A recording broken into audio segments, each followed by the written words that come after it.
解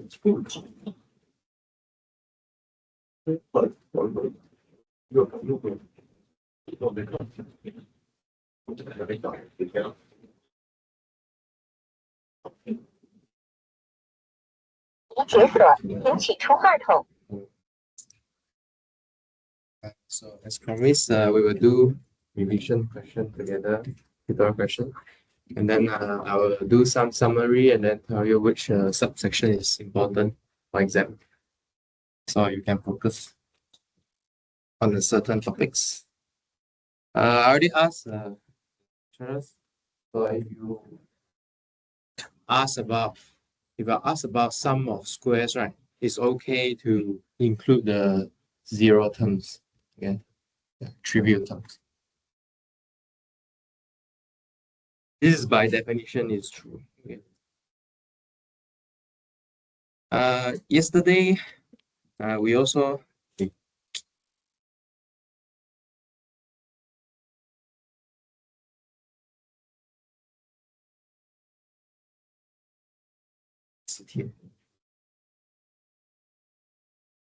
yesterday we talked about this n10 plus 1 GCD 1.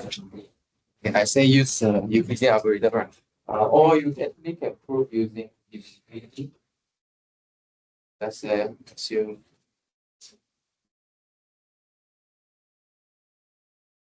one,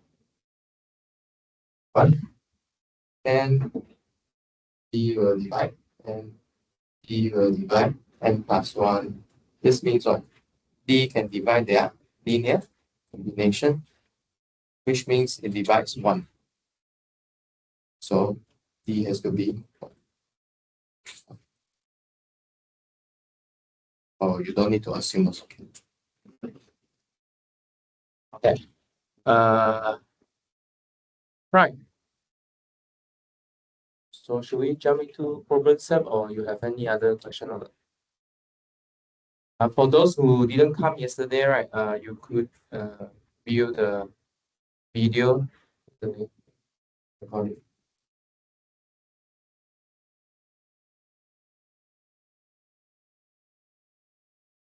Okay. In that case, then we just jump to problem set summary. Okay.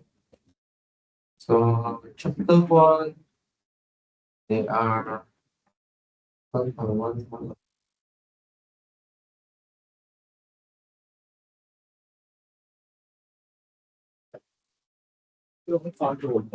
对啊，做了。发了，做了。对，啊，一个都没有做。OK， 现在做。Okay.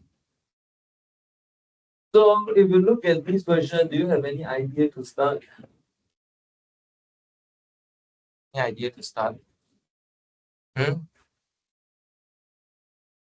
Square root, right? So for this, you will find the nearest square root of perfect square.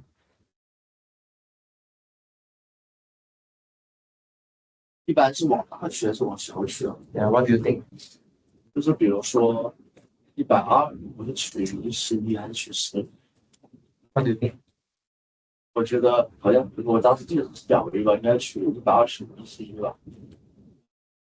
大于的小于在里面，忘记了小于。What's the how about the rest? 啊？小于，我说小于。What's the rest? 小于。What do you mean 小于？ Can you repeat your question?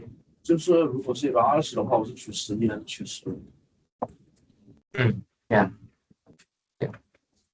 你选什么？11，这样你是选大于哦，取10是吧？为什么？这个理由？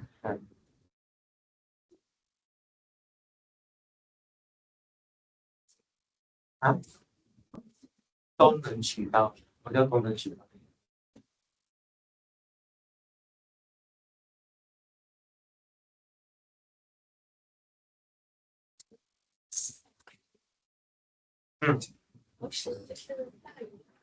对，再取大了啊？为什么？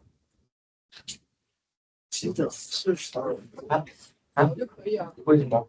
你试到10不会实现12，那就可以是吧？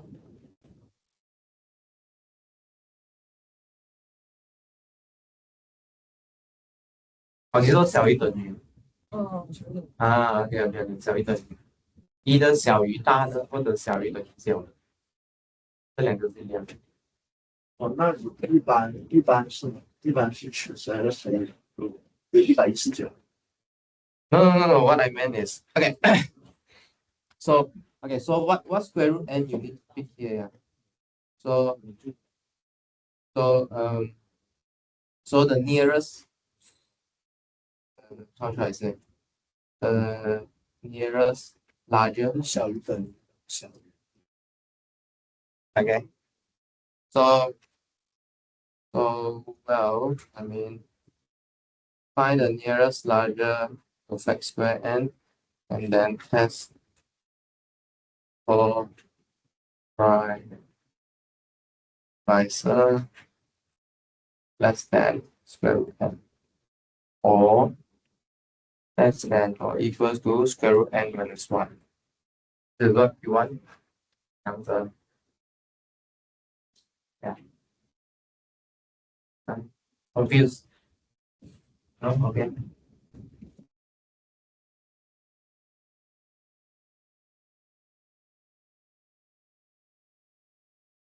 Okay. How about second one?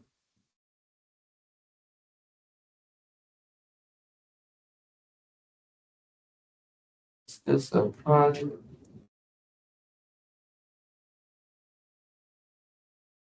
Question Tonjun. Tonjun, any feeling to this number?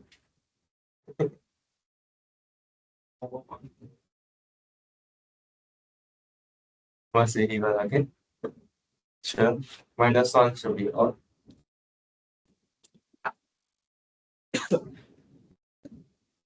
Euler 5 function.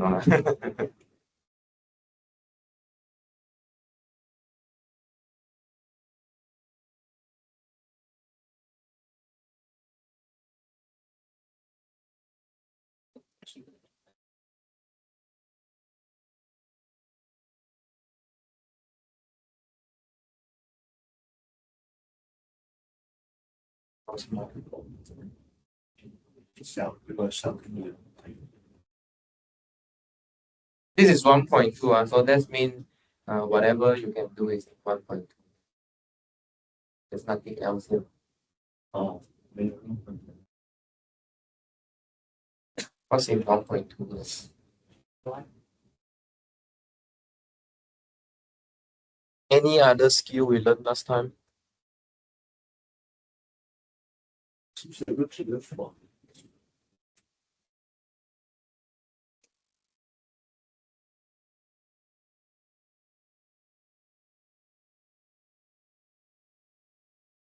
I check first.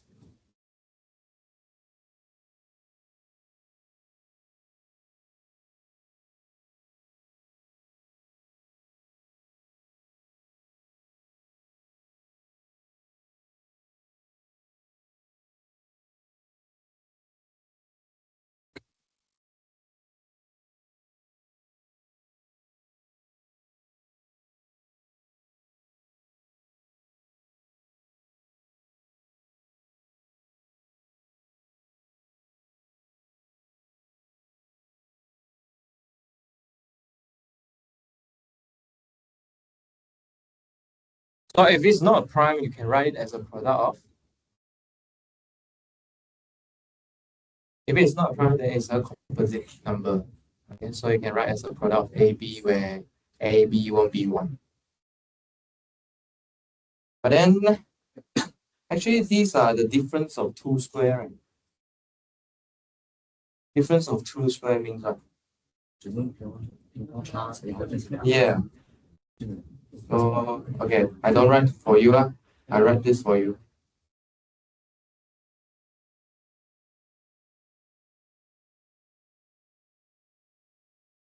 Make sense?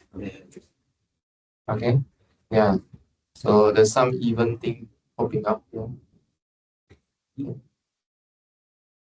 I think it's obvious that 251 plus 1 and 251 minus 1 are not 1, right? Should be not 1, right? Both of them.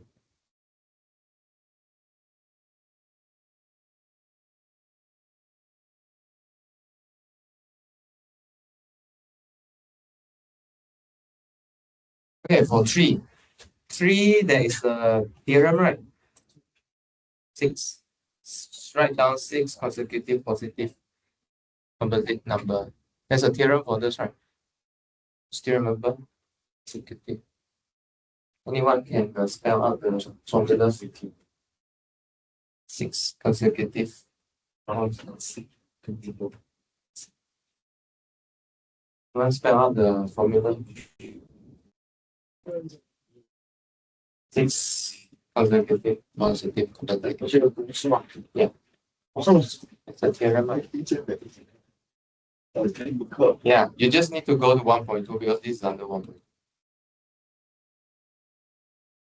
Yeah, you need to be how to say it, sensitive to this consecutive positive.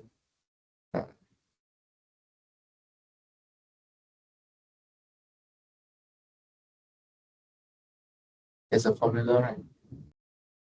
Anyone spell it out?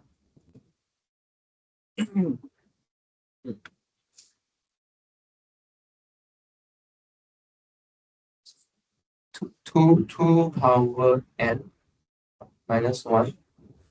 Or at the top, 2 power n and then minus 1. And then I see. No, I want to find. Wait, what are you doing? I'm question 3 now. Question 3.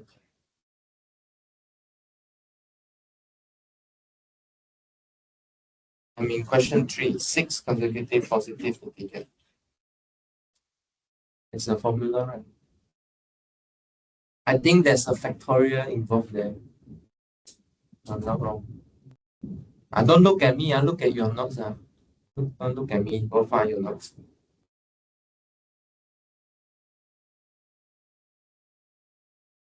Factorial of n plus 1 plus 2 and then plus 3 plus 4 until n plus 1.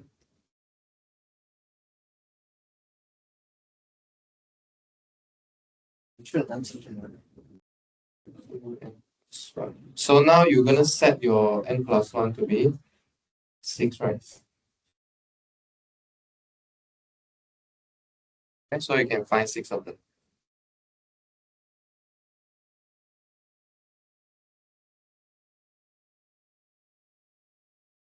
Okay, is that right? Can anyone verify this formula? Anyone agree with this formula? Still cannot find it. Sorry? Huh? Sorry? Uh-huh. Oh yeah, thank you very much. So because we start with 2, right? So we need the 7. Okay. But formula correct? Formula correct.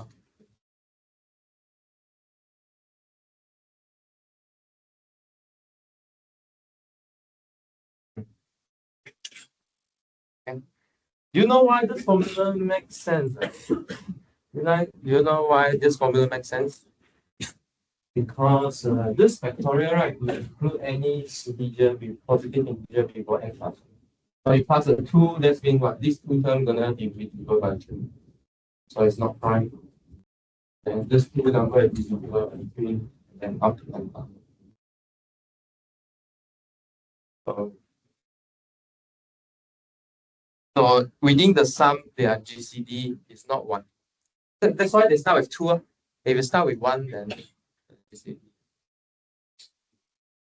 could be prime. Okay, but here you definitely divisible by some other number. So then you are a composite. Okay, so far so good. Okay with this 3 question. Okay, then you should try and write out in full. Okay, next. Skip this GCD. Is it obvious? Just Euclidean algorithm. You can try and compute yourself. Is it okay? Okay, skip this one. Oh, by the way, if you want to find for 4, what do? You found it 2 by 2. Okay, found 2 first and then take the GCD, find with the next one, then take the GCD, find the next one. Or maybe I can remind you, GCD of, let's say, A, B, C, D is to find GCD in between A, B, and then find in between this GCD and C, and then okay, let me don't use GCD because I need a lot of GCD. So like this, and then like this. Okay. Okay. For this one, GCD. Okay. Euclidean algorithm. Euclidean algorithm, you just need to practice. And then be careful, don't put wrong number. Okay, prime factorization.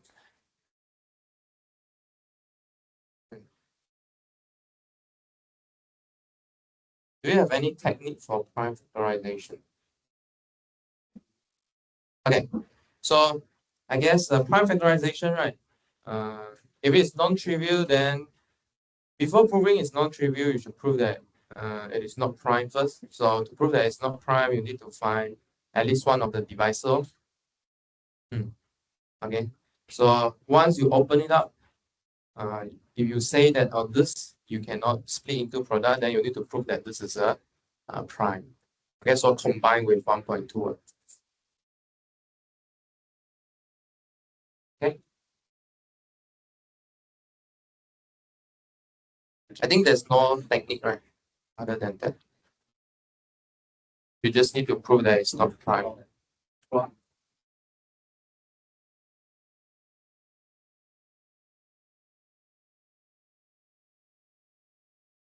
It's 1111 prime.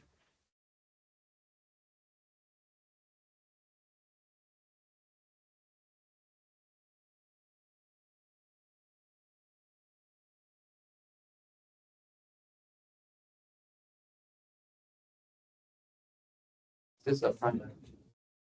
No, no prime. Why?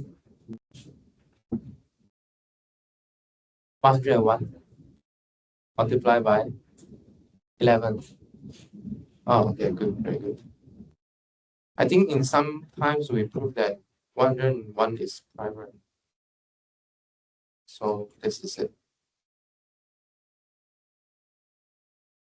How do you see this? How do you see this?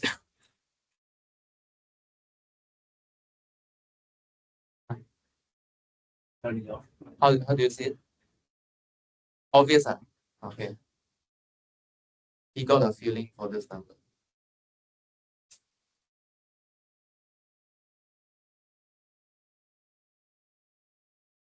Okay. If you don't have feeling what to do, people say you're not suitable to learn mathematics. Okay. But then you just need to try more. Try until 11, you can see it. Yeah. Okay. Don't be fooled by people. I mean, like, how to say? If you like to do something but you are not good at it, you just have to do it. Unless you don't like, then you don't need to do it. I think Chinese, there's a phrase, right? you猜 you I one. Okay, so 猜 is not a problem, but then you need to practice.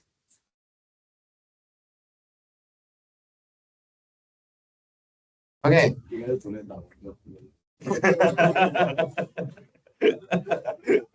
打完折打出10个，有没有？ Okay.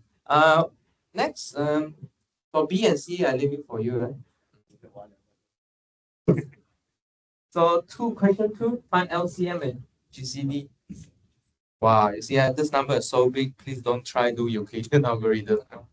Okay, so we have a formula, right? Do you remember a formula? Okay, so the formula is you need to write one of them into price product, right? So they already write it for you. So let's say this one is P1, A1, P2, A2, dot. And then the other one, P1, P1, P2, P2. So the LCM is picking the maximum or minimum?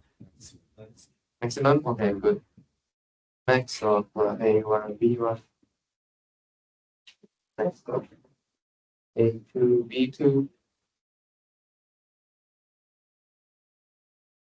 Okay, so I think these two have to be the same. So we need to like equate both of them. So let's say P1 is not appearing in one of them. That means what? That means the power is 0. Okay, yeah. But in these two cases, this question is very nice. They have the same power type, prime type, prime number, prime factors. They have the same prime factor. So this question is nice. And GCD is the minimum of the two power.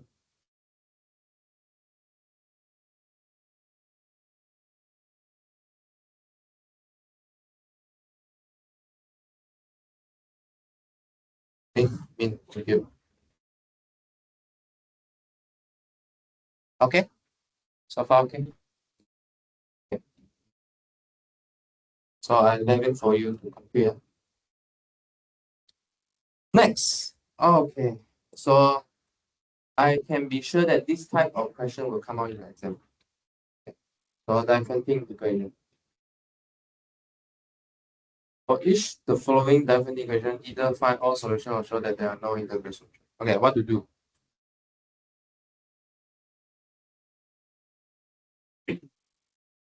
When it has a solution.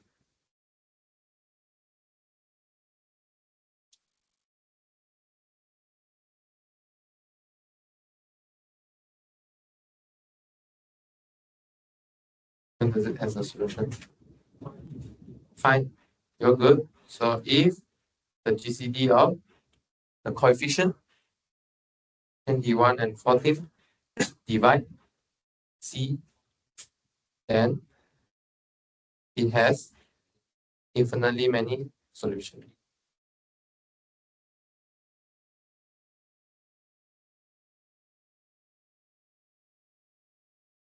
But then it asks you to find all if got.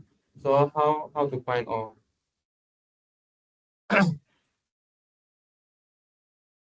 Well, let's find the GCD of 21 and 14 first.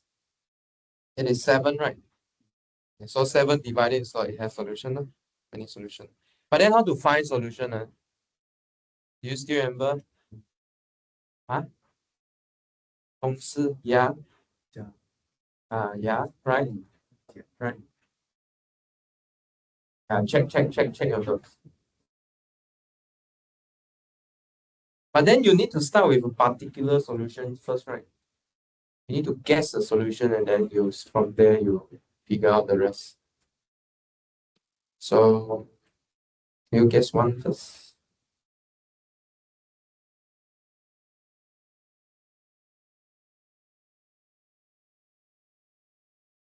A bit large on this one for 5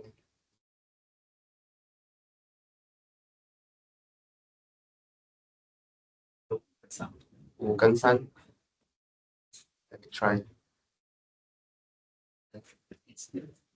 Okay, good. Okay, so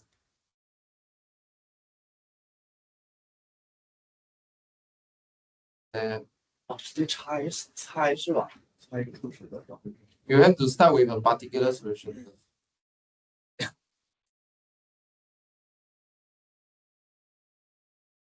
5, 3. So equation. So what's the rest? What's the formula? So let's say this one is not quite. 老师考试的时候是可以直接猜，不一定要用那个公式去倒推。推不到那个公式，那公式要有一个 particular solution。你看看这个公式长怎样？我是说那个哪一个就可以？啊， Makes sense. Euclidean. 就是考试时候没必要那个，如果能猜出就直接写。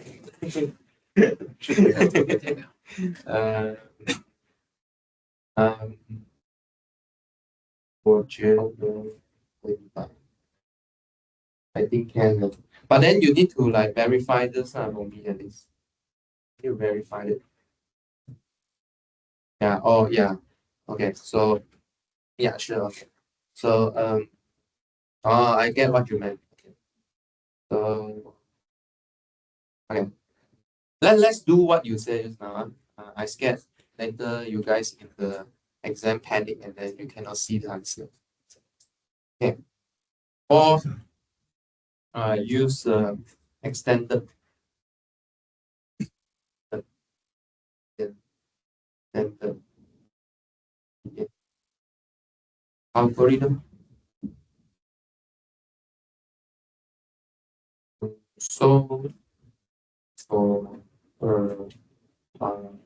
EQ solution. Okay, so let's do this as well so that you are not panic. Okay. Well, so what to do? You could simplify it first, right? So that you can solve it easier. Okay. Then from here, you go and do your extended Euclidean algorithm. Okay? You know what to do?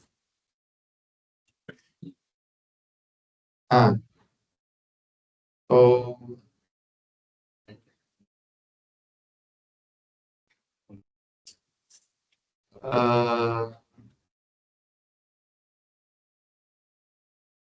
you know what to do next? Oh, should we do 3 equals to 2 times 1, is it? And then 3 minus 2 equals 1. Then both times 1. Both sides times 21.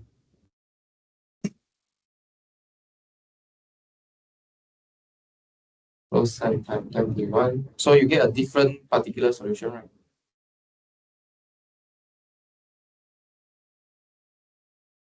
So you get a different particular solution here. Okay. So it's not 5, 3, it's 21 minus 21. But doesn't matter, right? Yeah, because you will shift it by the same factor. What's the formula for the general solution? X naught plus 1 is minus, right?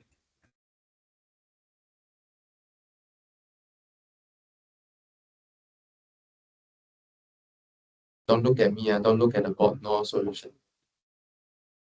Go and find the note. 什么除以性除以 Yes, correct. Something divided by 然后反过来放什么？就是其他好像是3 what divided by D? 系数2 B? B, okay. B over D. Any other factor? N? N? N? What N is this? 根据的根据的 Good, very good. So for all N in Z. So we need to write down what it is. 陈老师一次 So here is 5. 这样 B is 14, okay. D is 7, this is 10. And then here is 2 to 3, 9, and 1. 7.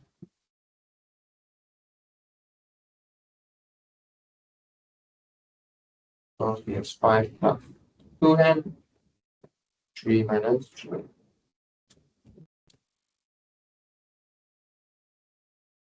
Okay, so can you see that 21 and minus 21 can come out from this formula by taking n equals to 8.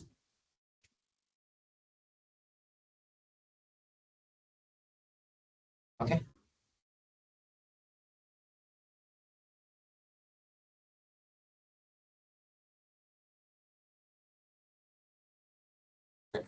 So B we skip similar question. Do you guys want to solve this together, or can you, if I give you this kind of question, you know how to set up equation? Or maybe we try one of it. Let's try. You want postage or you want fruit? Fruit. Okay, let's do fruit.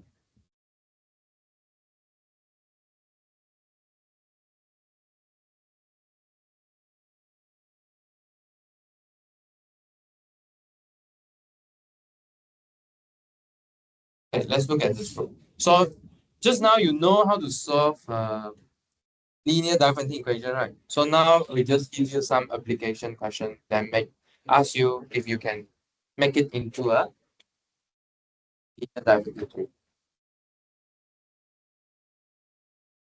So you order of apples and orange and the total cost 83.9 again. If an apple costs him 250 and an orange costs him 180, how many types of fruit can he order? Okay. So let's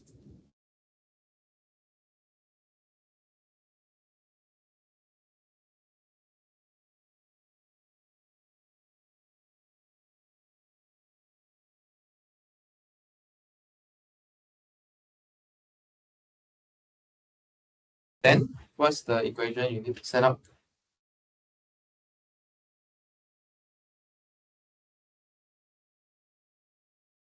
Point five 2.5 x plus 1.5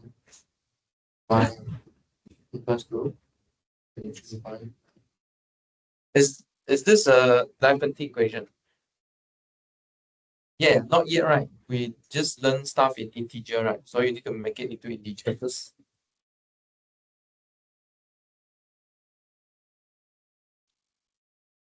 Okay, then you do what we did just now. And check their GCD. Why we give you application question like these? Because we want you to apply in your real life. Can you use GCD in your real life?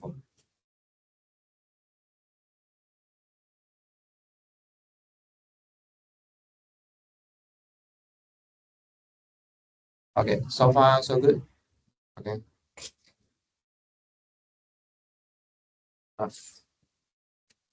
Finish already. Okay, chapter 1 done. Okay, let's go chapter 2. Any question on chapter 1? Additional question? Feel free to jump in. Wow, wow, wow, wow. Yeah, I think very repetitive, so that's fine. Okay, next is congruence. So there's a list of things that kind of remind you these words what it means. So complete system of residue modulo 14, we should know, right? It's just residue 14. So they are like 0, 1, 2, 3, up to 13. Because 14, you will go back to 0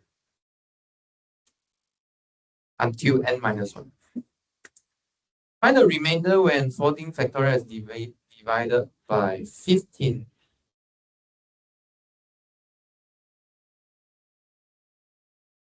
Do we have formula for this? Wilson theorem. It's Wilson theorem. So you need to be sensitive with this factorial stuff.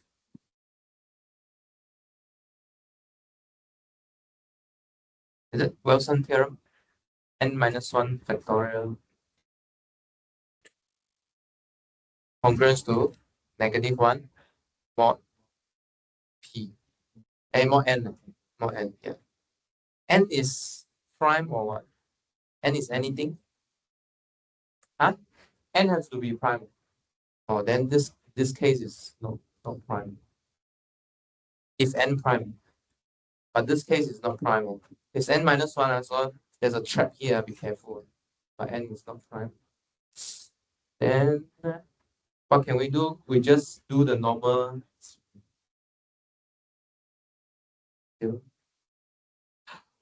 Oh, good. Very good. Okay, so inside 14 factorial here, there's a factor of 5, factor of 3. Although it doesn't have 15, but then you still have 15 inside there. Okay. Very good. Okay, so this remainder is 0. Yeah, very good.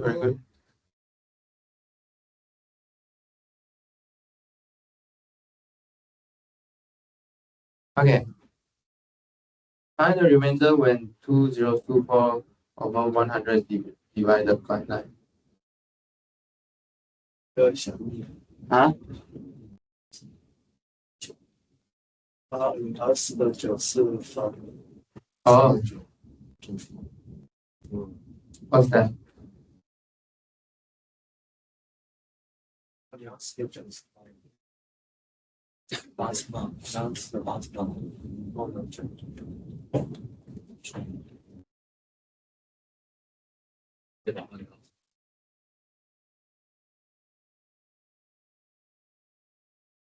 Hey, although I write like this, please don't submit your assignment like this, okay? Hey, don't laugh. Some of you did this. Okay, so please write in pages. Yeah. 题要有挂号吗？哦，要有挂号。不好意思。Okay. My idea is just taking 2024 mod 9 first, and then calculate. Huh? -5? You mean 2024 is -5 mod 9? -1. Oh. Huh? Oh, okay. So 2024 is congruent to -1 mod 9. So nice.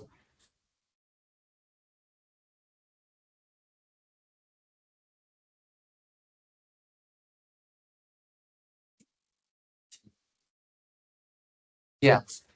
Okay, if it's -1, then it's very nice, right? You're gonna take -1 to the 100. So its remainder is 1.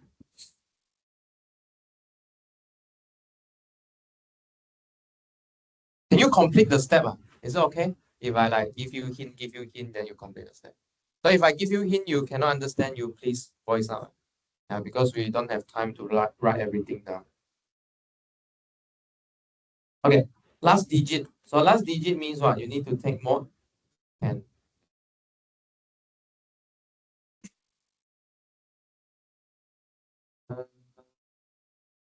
how about find the remainder when this sum is divided by 11?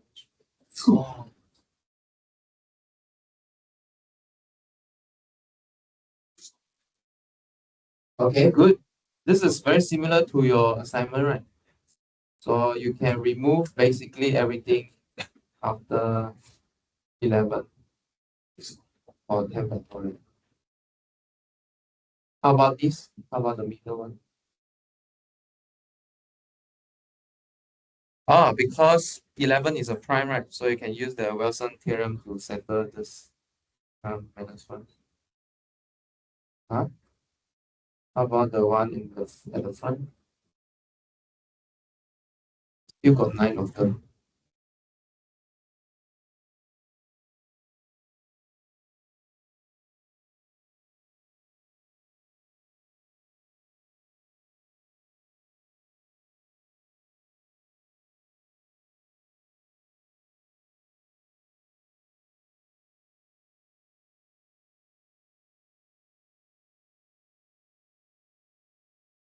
Just compute. Just compute the possible.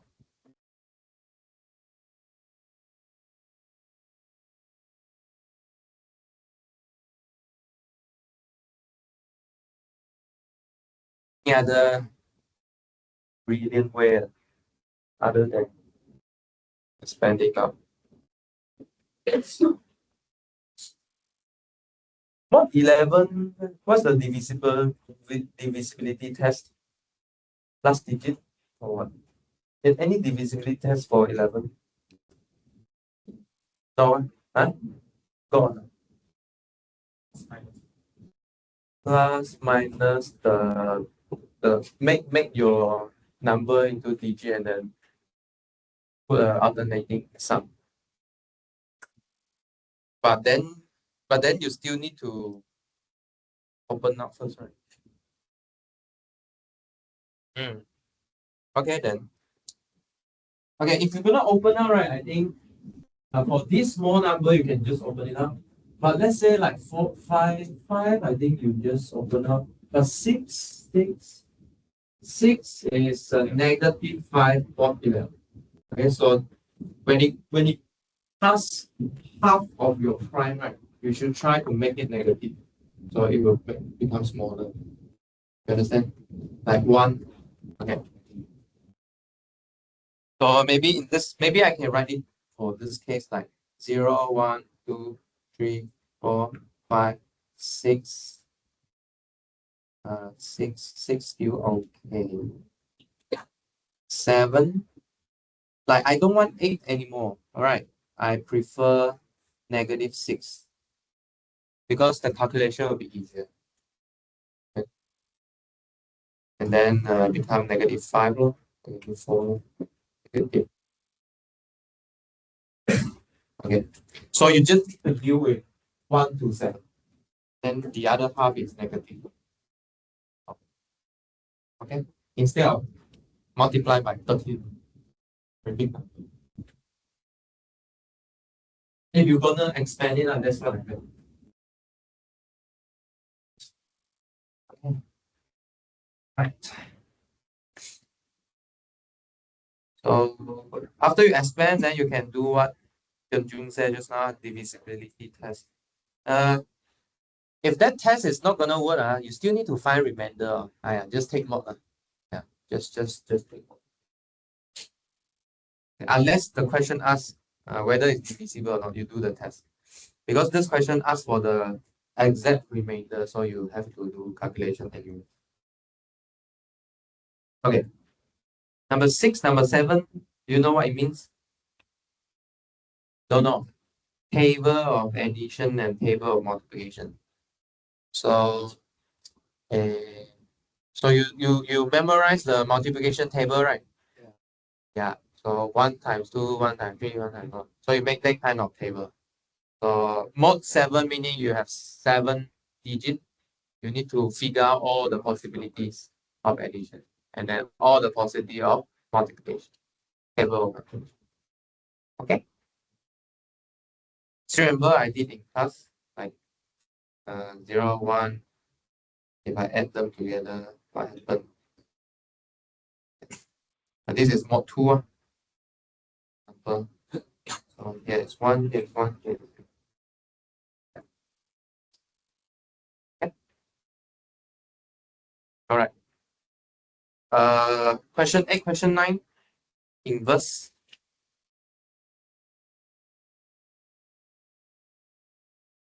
Okay, so before finding inverse, right, do you know when the inverse exists? When their GCD is 1. Okay, so 17 is a prime for this. Okay, find the solution of the linear congruence. Linear congruence. Linear congruence. Finding solution of linear congruence, there's another criteria, right? What's the criteria? You can go back to the GCD case. I mean, like, solve it back to the problem that we had just now because this is equivalence of saying 9x minus 5 is equals to a multiple of 5k. So you can go back to the previous chapter. Otherwise, there's a condition for, there's a condition for this. Can you check? Is it? I think it's not GCD anymore.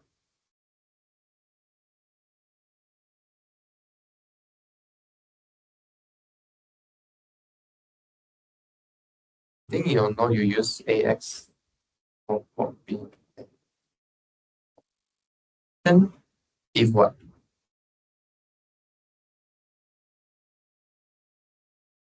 You want to check? Huh? Also GCD. Okay, GCD of what?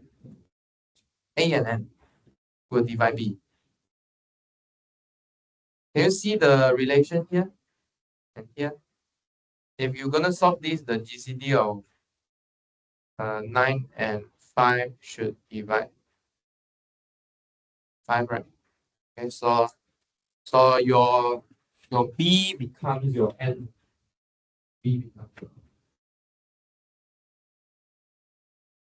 and then this B actually is a C there. That setting. Right? Okay, so maybe you don't know what I'm talking about. So last time we read like this, right? Okay, so try and compare this. Okay, so next. Uh,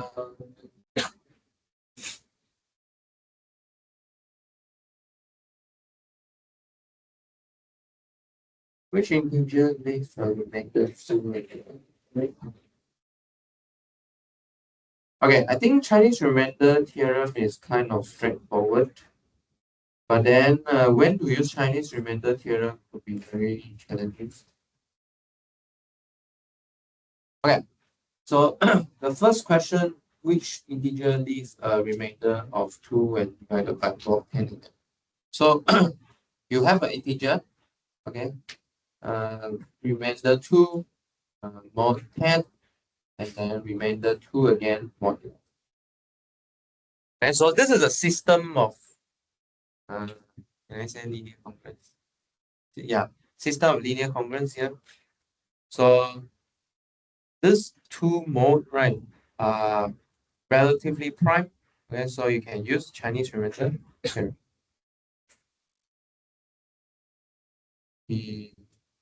What's the formula of Chinese remainder theorem?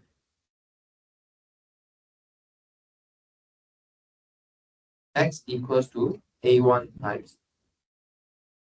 I think we use M1 Y1, right? But what are these terms here?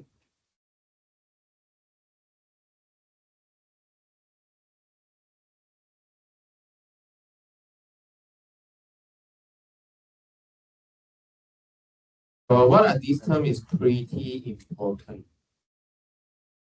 Not M, where M equals to M1 M2 3. And these Mi should be relatively prime.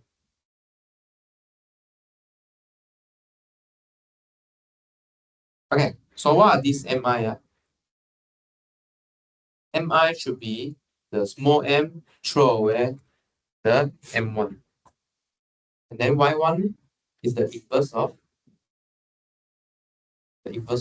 which one? Y1 M1 should be congruent to 1 mod theta M1. Right? Okay, so I should do it for Yi. Is the thing that you multiply to Mi become 1 mod Mi. So how do you remember? You remember? Yeah. How do you remember this formula? So you need to understand that this solution here will solve the original congruence, individual congruence. For example, this, right? Okay.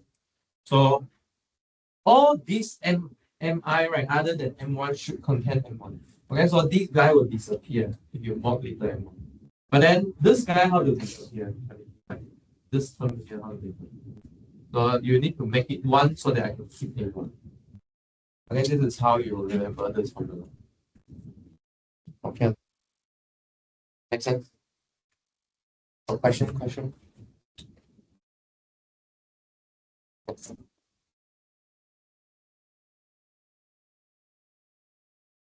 Is everyone comfortable with Chinese remainder theorem?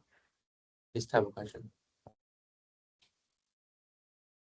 Cool. How about this system of linear congruence, where you have two variables? Just now only one variable, now two variables. This is like a linear algebra. Oh, we have a formula also, right? Something like a Cramer's rule, the delta. And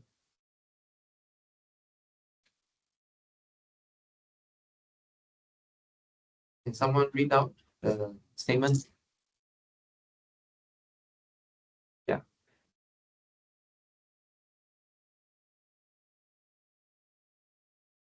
Can someone read out the statement?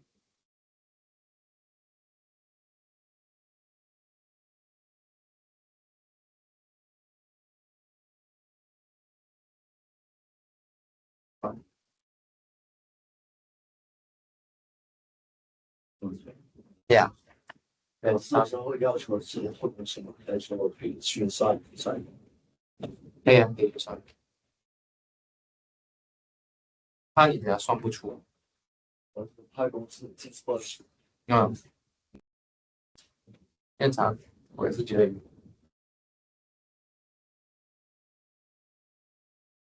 有直接算吧？你看它也不是很难的样子，很长。对啊，我跟自己算，有时候就不用算了，你们。简单，刚在哪里嘛？想收什么资料？这个深度，27号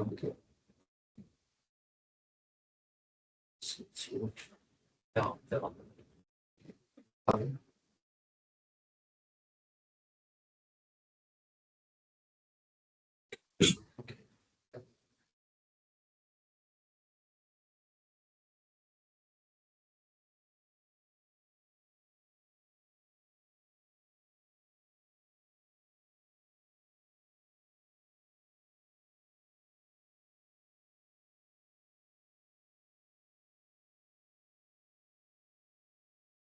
对，so，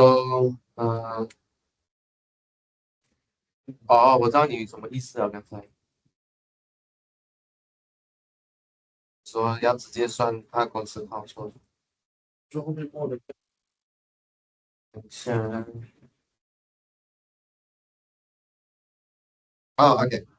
So what I wanted to say is, if you can check that the GCD between this delta and m is 1, there is a solution. Okay. Yeah. If you cannot remember this, go and compute. But then what I meant is, if you can check this first.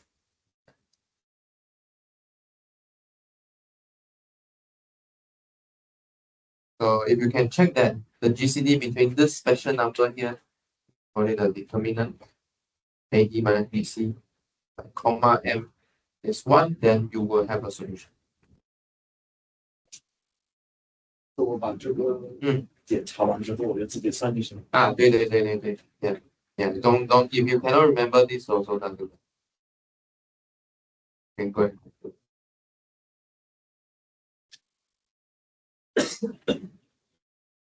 Okay.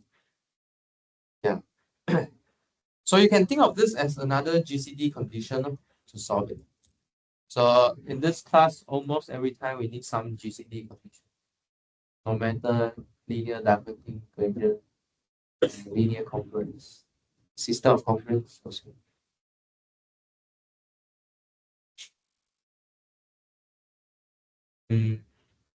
Chinese remainder theorem also have a GCD condition, right? That's the relatively prime condition. Okay. So GCD is really a very important concept here. This course.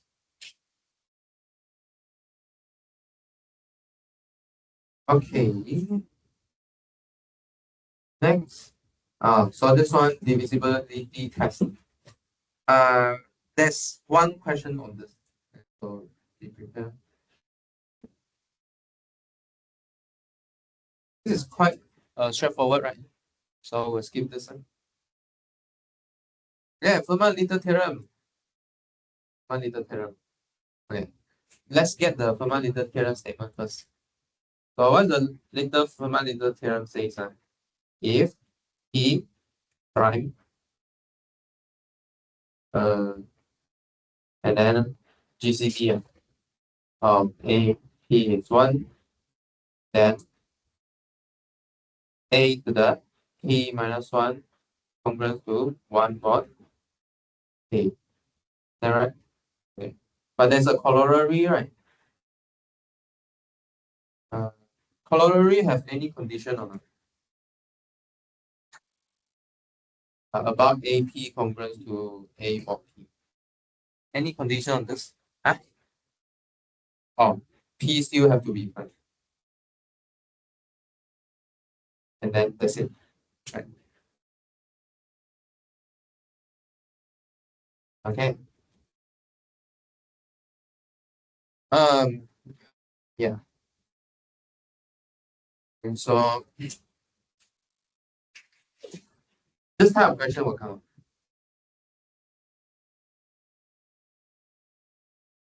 Very similar to a sample. Other than that, so Fermat's little theorem will help you to simplify the terms with power like this. Okay.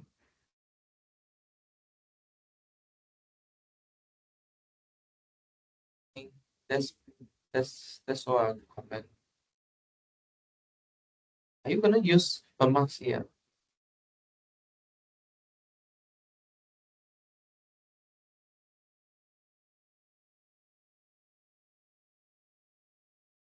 Thirty-one is a prime. Yeah, good. So,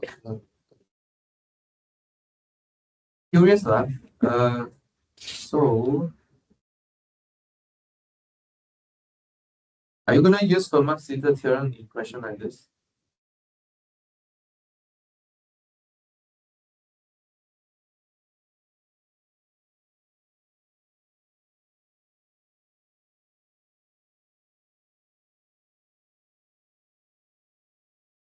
So let's look at question 3.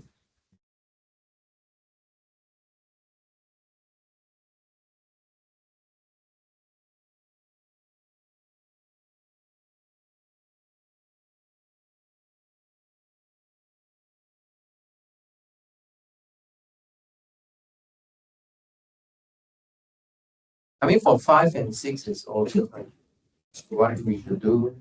But then question 3.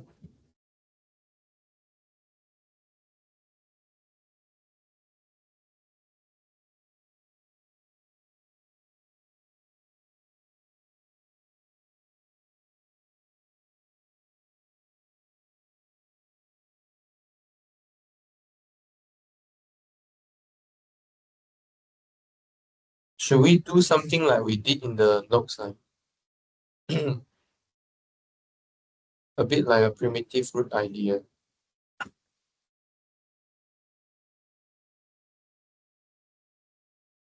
Not really.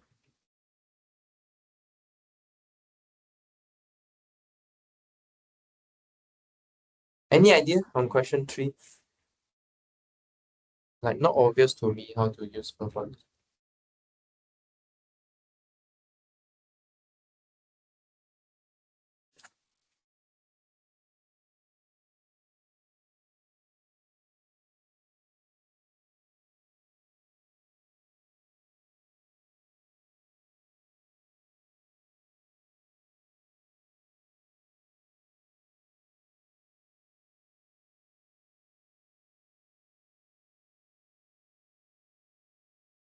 Huh?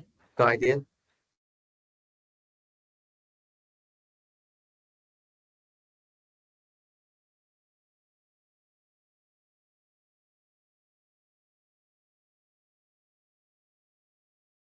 This one.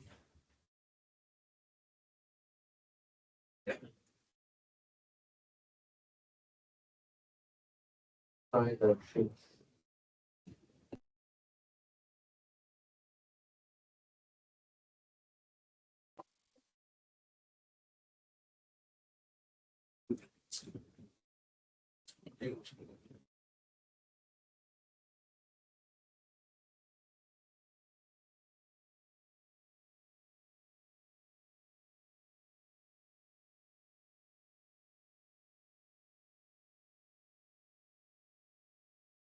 Yeah.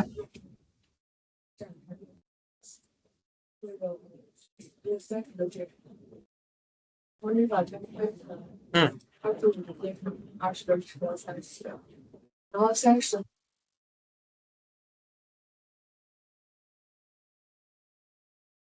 就乘到26，是不是？而且这是用你的阶乘啊，是不是？That way. 对，乘是 So do you rewrite? So you start with this 5 factorial times 25 factorial. Okay, and then you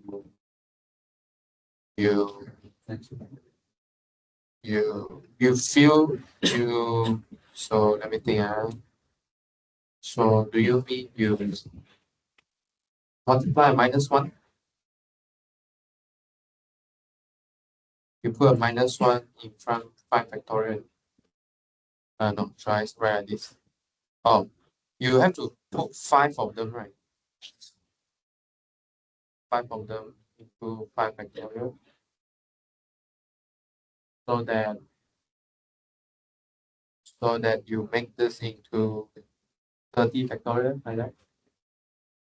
Okay. Yeah. Good idea.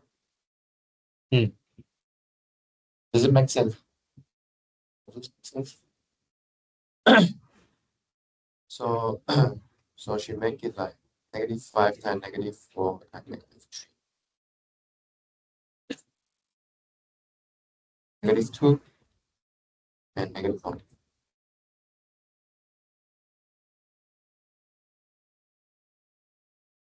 Obviously, I have to put a mod 31 here, otherwise it doesn't.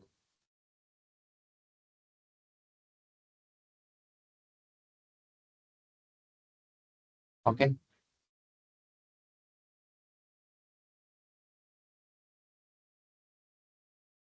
And then this part is what? Using Wilson's theorem here. Yeah, this one is a Wilson theorem to simplify. So I use Wilson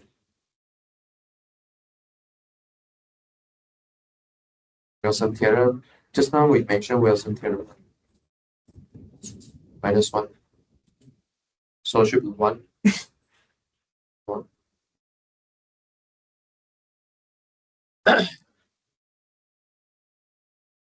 Is it okay? Everyone? Okay.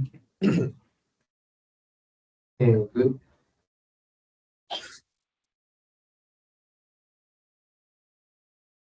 Okay, Euler's theorem. So Euler's theorem is an upgrade version of Fermat's later theorem, right? So let's get the theorem up.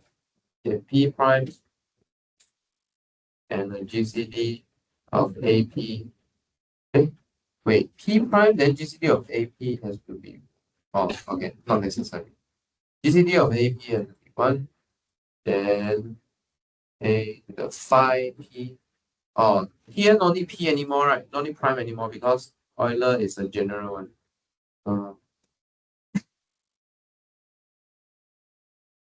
Have to have P positive at least.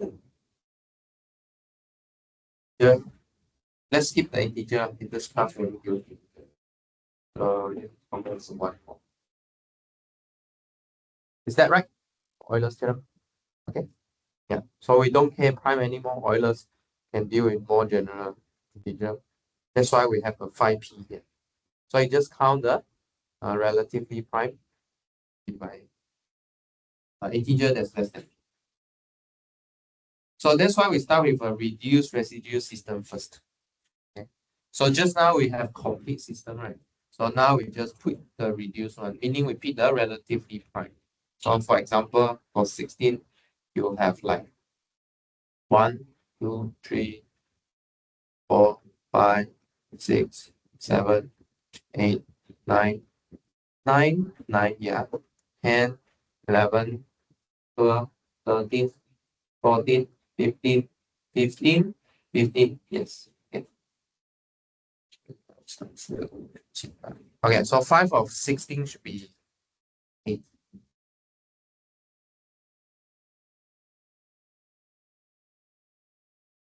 Okay.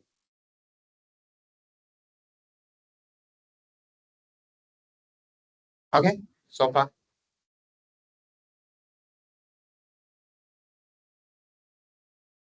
Okay.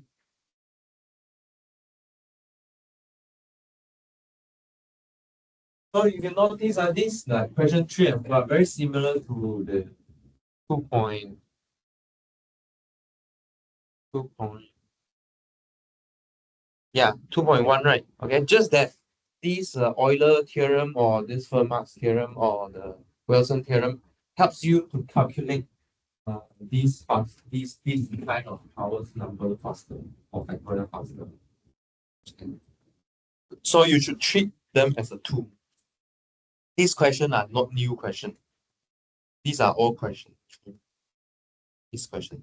But then Euler's theorem, Fermat-Lisa theorem, Wilson theorem, these are tools to help you to quickly compute these kind of big number powers, number in powers. Okay. That's it for chapter 2. We take a break here. Okay, let's break until 10:21.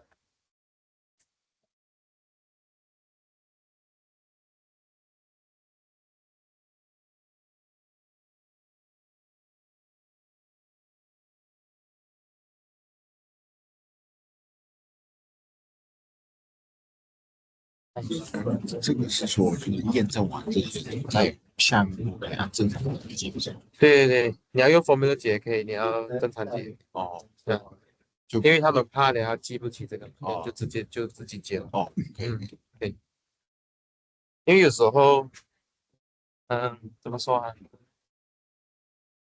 没有，就这样。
谁呀？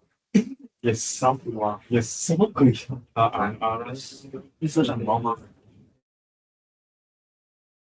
？OK，没有看到那个不认识闪光的那个绿色光的水库这测试消息对吧？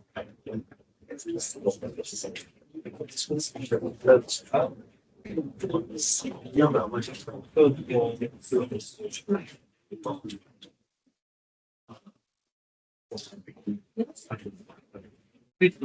是啊，手机重新不能，而且双峰放假了啊？不，不么？打球打太多了，昨天还有点，还不去打球。够力。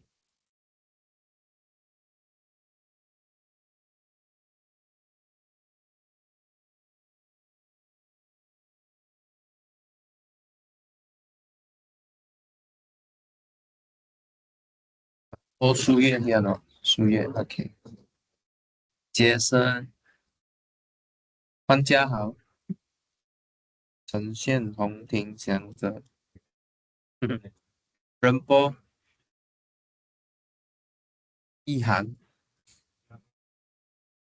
石英，曾贤，曾贤，刘曾贤， tôn Jun, Tiêu Tôn Jun, Yap Uy Thông,陈子涵，王金珍，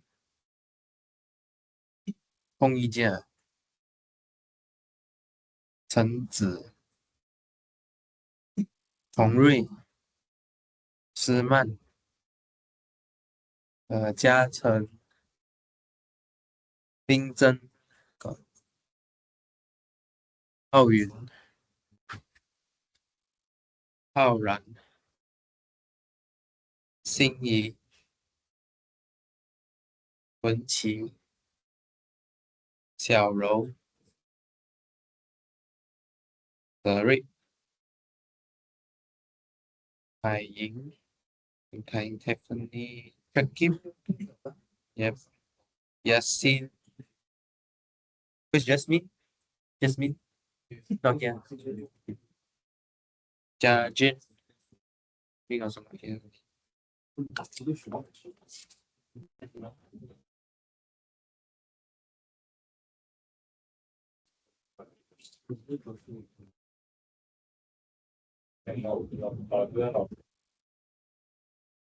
佳悦，梁佳悦，OK，啊，退了，OK，德兴，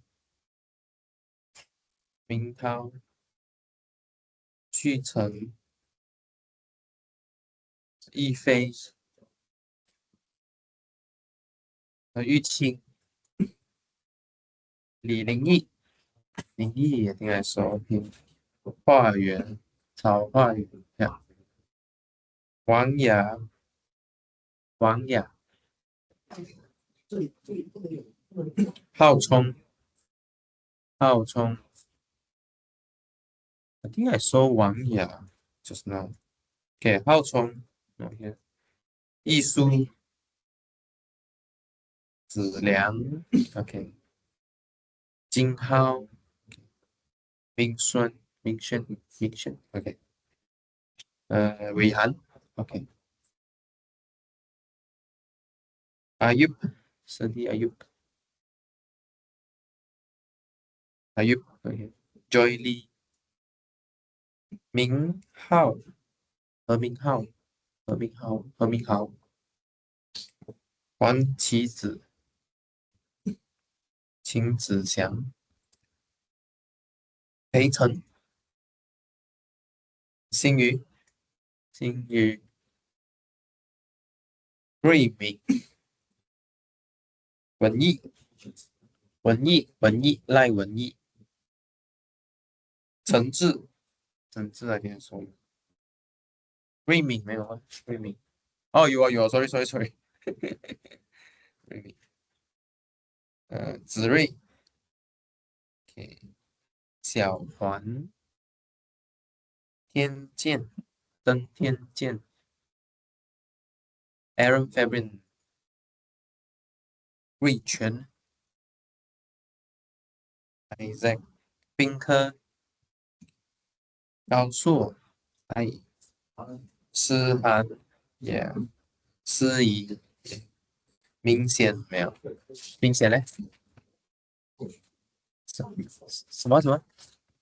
今晚上午我也是晚上头，OK，可以，我理解，我理解，心灵，嘉凯，卓娜，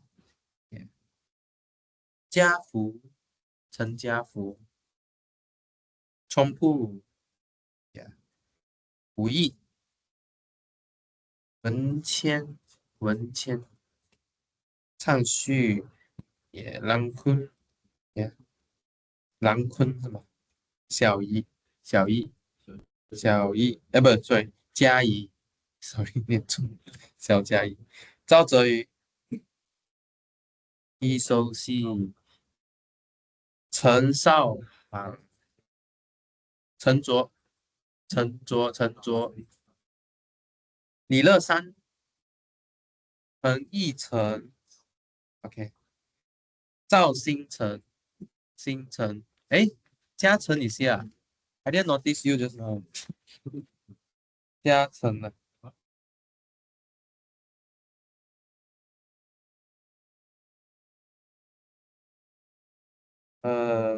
星辰没有。Nor don't have nor。恒玉黄玉恒玉恒玉兴玉航玉兴玉航还是玉兴？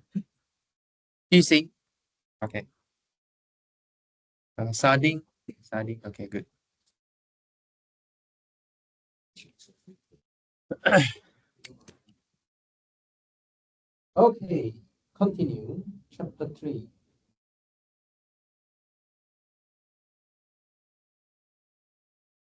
I think chapter 3 is really straightforward, right? Let's go through. Determine whether each of them are multiplicative or completely multiplicative. Well, so before answering this, right, you should know the definition first. What is multiplicative? Both of them are related to this, this equation, right? Fm equals to Fm times Fn. So the only problem here is what's the condition on Fm? Okay. If it is multiplicative, you need to require that your Mn, the GCD is 1. But then for completely multiplicative, we don't really care. Okay, we just check for every Mn. Okay. So in this case here, which one is stronger? Which one is stronger? Completely, right? It is from the English word, you should already know completely. Okay. It's because if it is true for OMN, definitely it's true for MN that are relatively prime. Okay. So what's the best thing to do here is if you know that something is completely multiplicative, you don't need to check multiplicative anymore. Okay. But then if you turns out that you know that, oh, for some MN it doesn't work, then you need to check whether it is multiplicative. But then if the counterexample work for relatively prime, okay, then it is not multiplicative.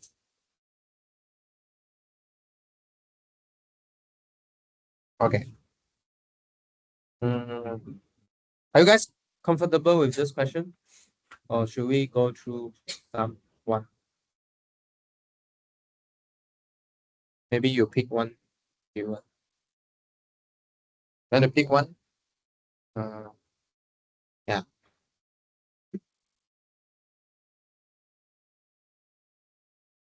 You want to skip or you want to try one? Skip. Tiffany says skip. She said good, this one good. Anyone? Okay with this type of question? 考就不 OK 了。什么不 OK？没有啦，你要 try 哪一个？你觉得哪一个看下去出来你就完蛋了？你选一个。呀，就感觉跟有点像的。对，不是靠我画的。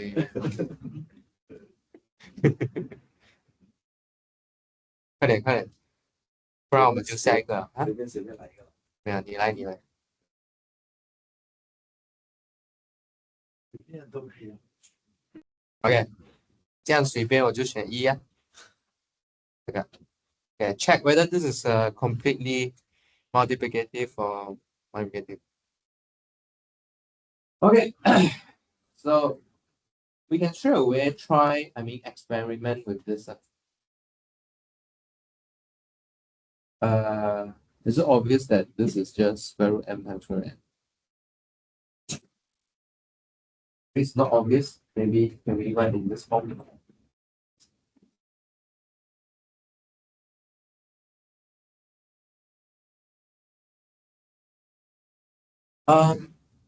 Well, this is not for all mn in z, right?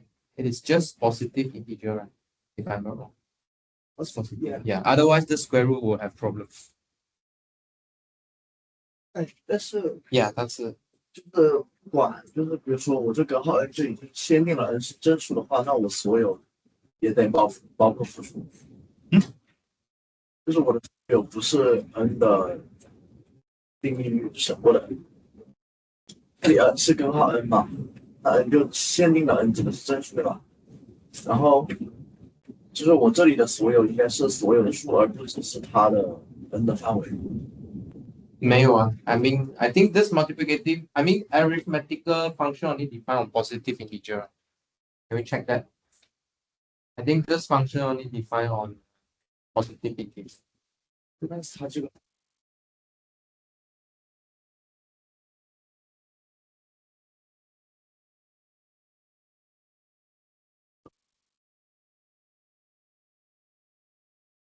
对对对，那一个应该只是 for positive 的，应该不是 for 全部。Okay, let's check. Check. 说是定义 Yes, you see, this function, arithmetical function only defined on positive integer. Okay, so that means you're completely multiplicative or multiplicative only check for positive integer. Okay, not for all integer. Otherwise, doesn't make sense. Your domain don't even contain negative integer.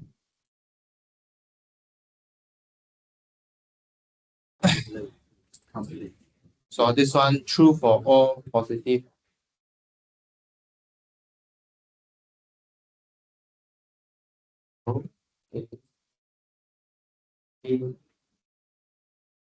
Something and hence multiplicative. Okay. I think the how to say the import. I mean the what's say important. The the tricky part of this kind of question is to figure out the counter example. Sometimes the property that we want you to check is very straightforward, but then to come up with a counter example could be sometimes tricky. Yeah. When you want to prove it is not multiplicative or you want to prove it is not completely multiplicative. Okay. Question 2. Question 2. So question 2, we know that 5 is multiplicative, right? Okay, so you should split into relatively prime numbers and then you compute their part. Okay. For example, 1001 is it prime or not? Prime. Prime. Prime, right? Not prime. Can you write into what? 11 multiplied by 13. Okay.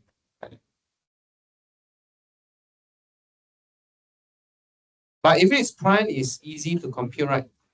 Because it is calculating the relatively prime numbers.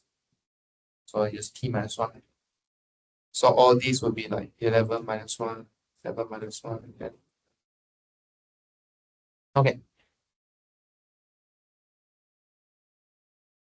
Next, so if you sum 5d for all the d, divide 300, there's a formula, right? This is 300.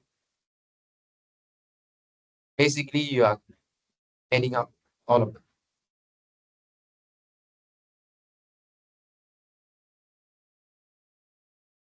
So how do you think about this with this proof here? It just says that you are partitioning 300 numbers into Bison into 5D, where D is 1.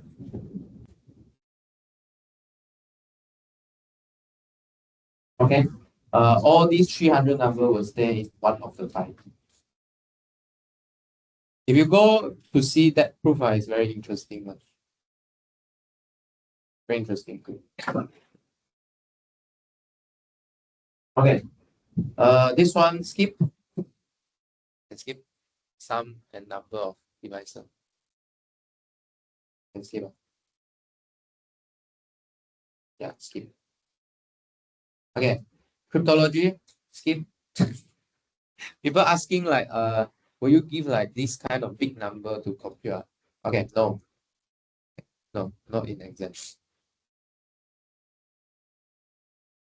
啊，不是没考啊，不是没考啊，不要误会啊，不要误会啊，我是说没有这样大的号码吧，不要误会啊，又考又考又考。OK，没有这么大的数字给你去弄。OK，so far up to here, yeah. Some part of the calculation could be very straightforward, but some part could be kind of tricky, so please be careful. Right, primitive root. I think primitive root got a lot of technical stuff in this chapter. And I think people also find it challenging when we enter chapter 4 and 5. And then you feel better after 6 and 7. That's natural. Mathematics is like that. You learn until halfway, you have lost, disappear. And then you come back again. All right. So, so two ideas very important in primitive roots. One is order, one is being a primitive root. But being a primitive root, you need to know about order first. Order is the least positive integer such that a to that integer congruent to 1 mod n. It's the least one. It's not just going back to 1. You have to be the least power to go back to 1. And then being primitive root means what? The order need to equal to the n. Okay, the least one is the n.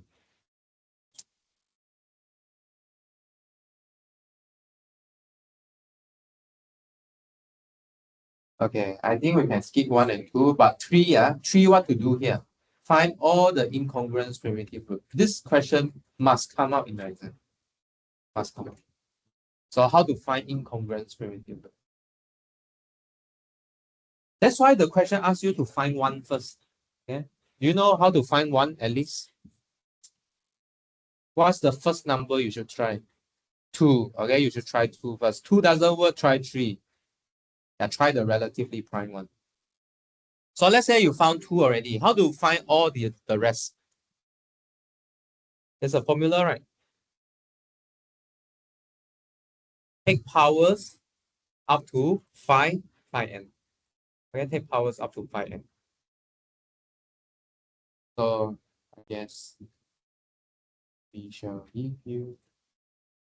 So if maybe I mentioned here, if a is a primitive root, please check this statement inside your note.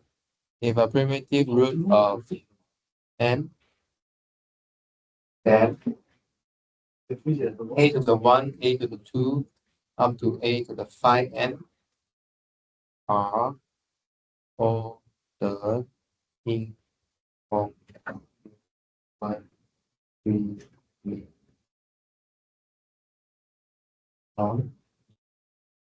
Is this right? Let's check.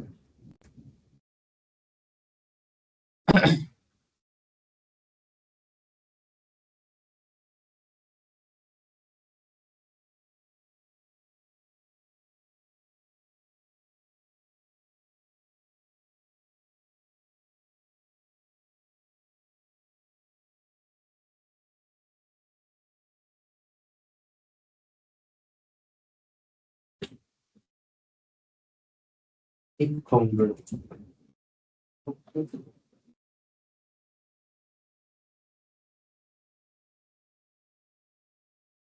And so the first, I think before that, the first important thing is this one. So if you have a primitive root n, right, then if you take power r1, r2, up to r to the 5n, then they will form a reduced residue system. Then from here, you get the whole reduced residue system. Instead of just checking one by one, you just take power. And then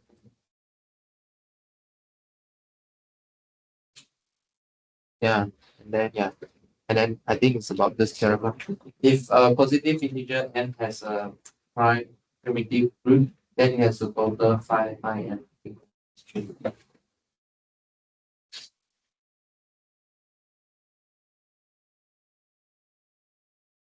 Yeah. Why this reduced system form incongruous creative root? You need to refer to this previous corollary.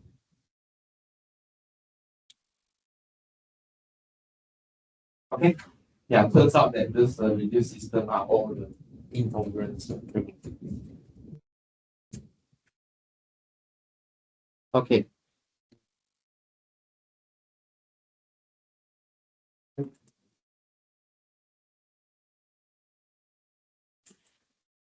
How to show something has no primitive root?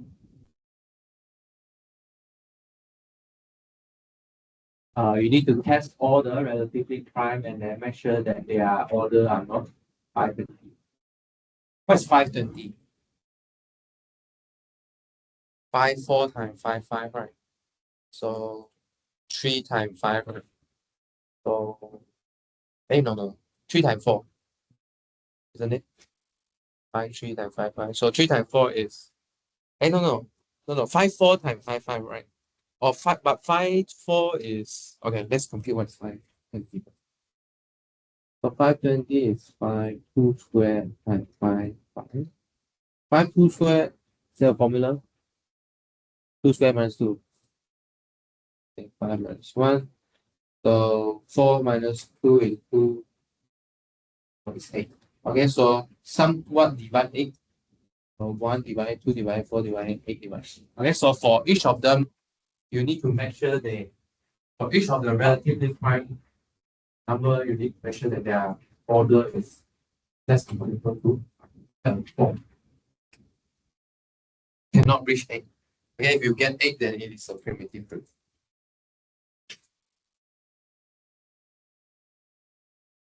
So you need to make sure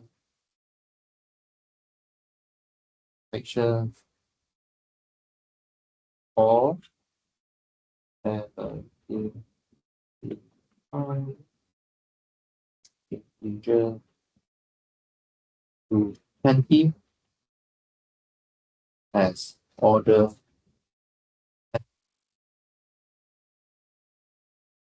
so that it doesn't have a. Okay, so far okay? So far, so good.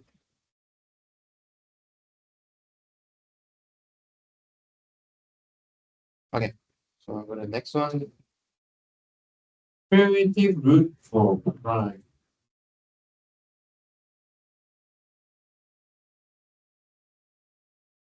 Okay, so I think the special part is question 3, right? Okay, so if you figure out,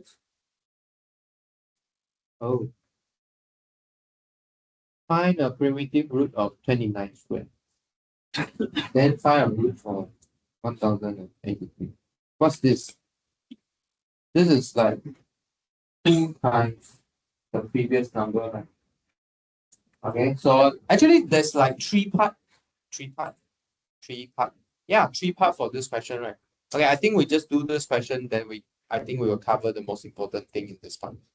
So how do you find a primitive root for p squared? So 29 is a prime.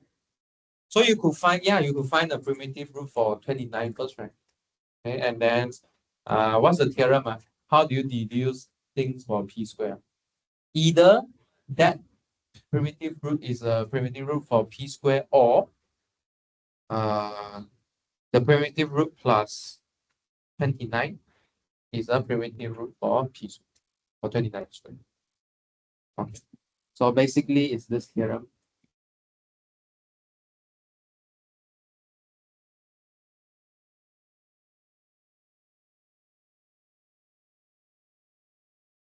Basically it's just theorem.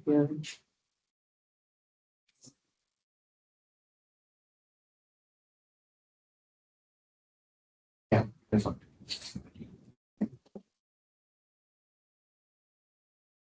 Because the order of Rp squared either is p minus 1 or 5p. Okay, if it is if the order of R is p minus 1, then R plus p has to be. And if it is 5p, it's automatically a primitive. So 2 choices. So you need to check, so you need to check whether your order of R P square is P minus 1 or not.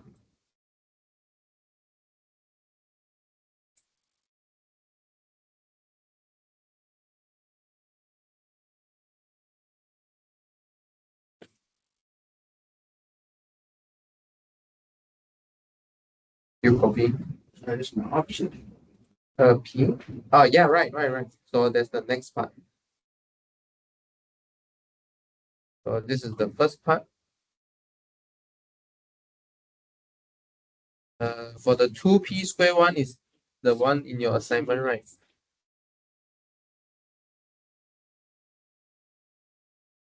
This one. If I give you a further higher K, it will stay the same. It doesn't change. Maybe I also copy this, so I let you see the whole logic.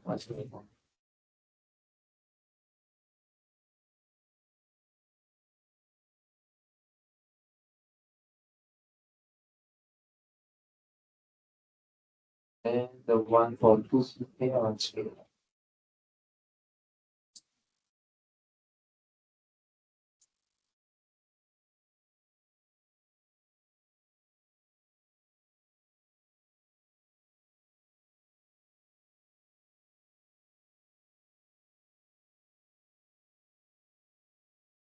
So I get the 3 most important data.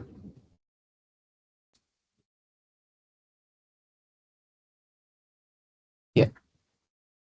Okay. So I tell you how to go from a primitive root of a prime, okay, to p squared, to p to the k, to 2 times pk.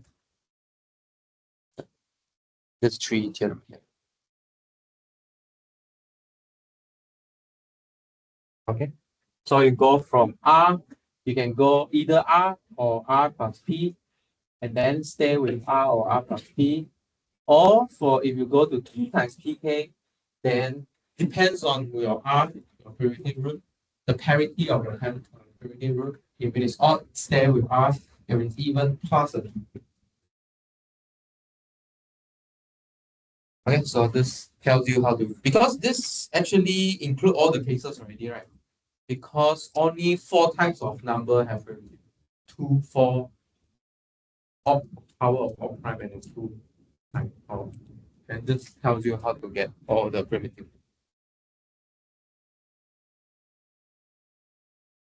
Okay. Although I just say like this, please do, please exercise. Sometimes you might calculate. If you have a full set of solution, I encourage you to send me. I can share it. Share to others.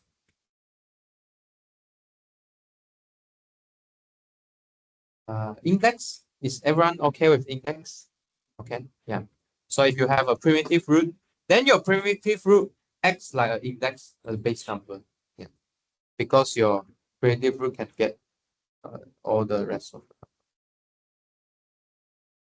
So this the usefulness of that order equals to n.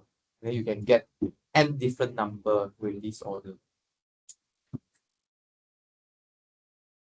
Yeah, so if you learn abstract algebra, this is what we call a generator.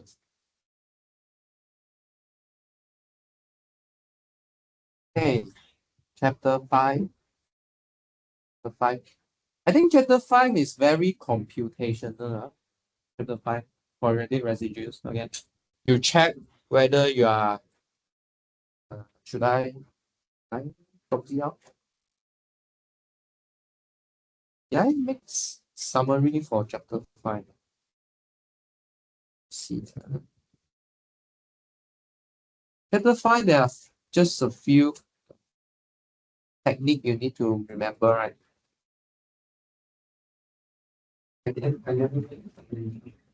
People find.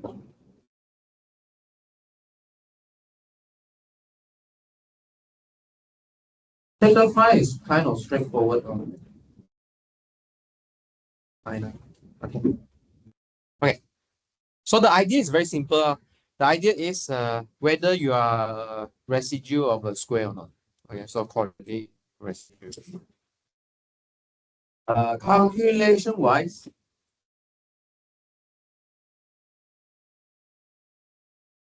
Population Y, what do you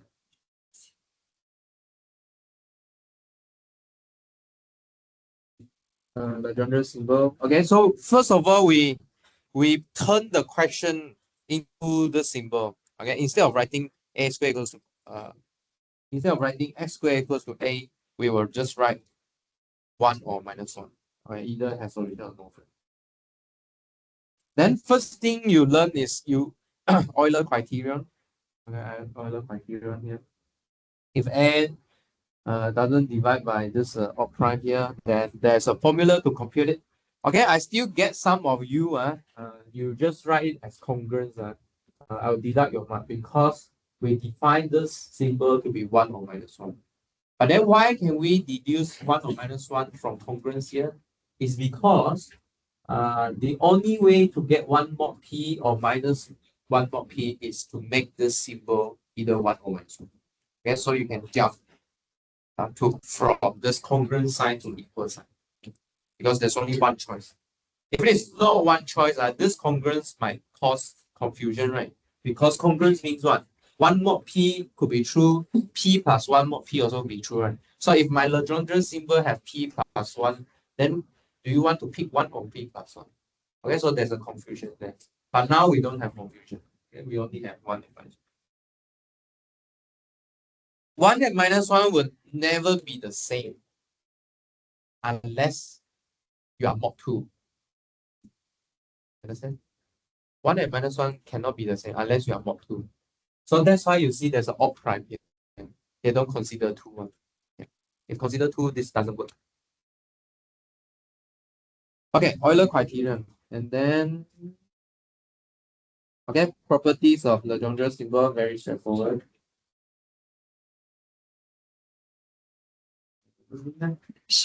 Yeah, and then this part here, okay, whether check. So let's make it a Legendre symbol here. So negative 1 p, and use 1, use black. So minus 1 over p equals to 1 if and only if p is congruent to 1 mod 4. Okay. So use mod 4 to check for minus 1. And then there's another way to compute the Legendre symbol, which is Gauss lemma. Okay, so you count some things. Okay, you count number of least positive residue among this number here.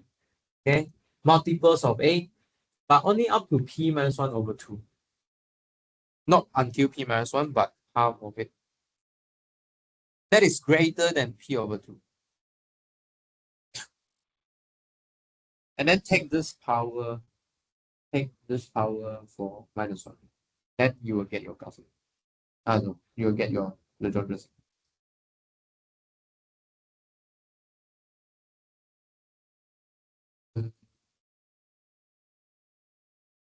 Oh, I think I did summary in the lecture.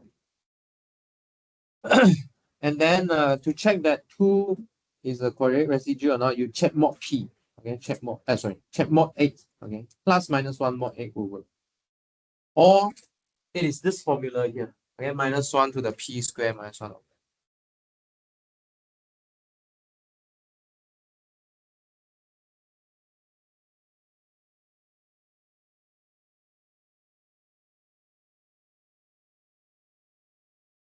So what do you imagine here? If you are p minus plus minus 1 mod 8, right? If you put in here, you'll get 0. So there you get 1. But then if it is all prime, right? What could other possibility be? Maybe 3 mod 8 or 5 mod 8, right? So if you put your 3 and 5 into here, or 7, you get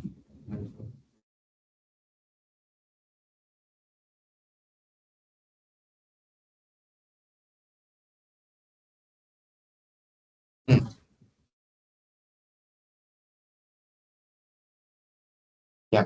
Okay.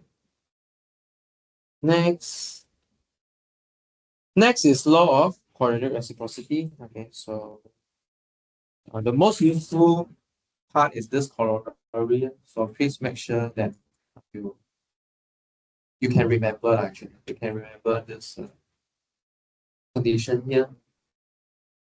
I see a lot of you using this, which is good. Okay, I can use it.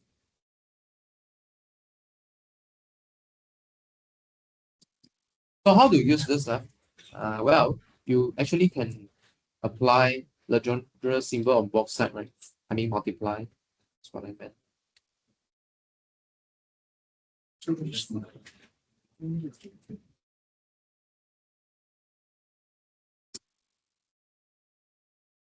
Okay, but then this one will square to 1, right? So PQ is really equal to this sine phi sine Q.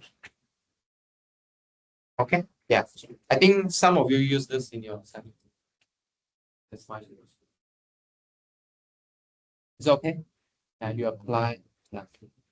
You multiply the Legendre symbol on both sides. This is how we obtain this corollary actually. How we obtain. Yeah, here I got a list here. This list pretty important for quadratic reciprocity.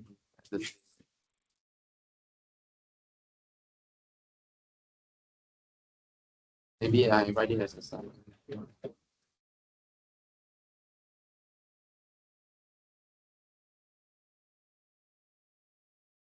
Not really summary because we are still going on. Maybe poor recap. Okay. What else? What else? Yeah. So this is a T, the thing, the counting. What's the T again? Excuse me. So this T is I think this is quite tedious. Forget this, never mind. But then this is another way to compute the Legendre symbol. 啊？好吗？不会这样单个考。对，可以。But then this is not very practical. This calculation is quite long. The reason why we introduce this is actually to explain to you why the coordinate residue looks like p minus 1 over 2 times q minus 1 over 2. These are the lattice along the, you still remember or not? This is the lattice here. Then this is the p minus 1 over 2 q minus 1 over 2. So these are the lattice stay inside the square. You understand? So this is p minus 1 over 2 q minus 1 over 2. That's why it appears at the quadratic residue. Because half of it will compute the one of the p over q, the other half of it will compute for q over p. So if you multiply them together, then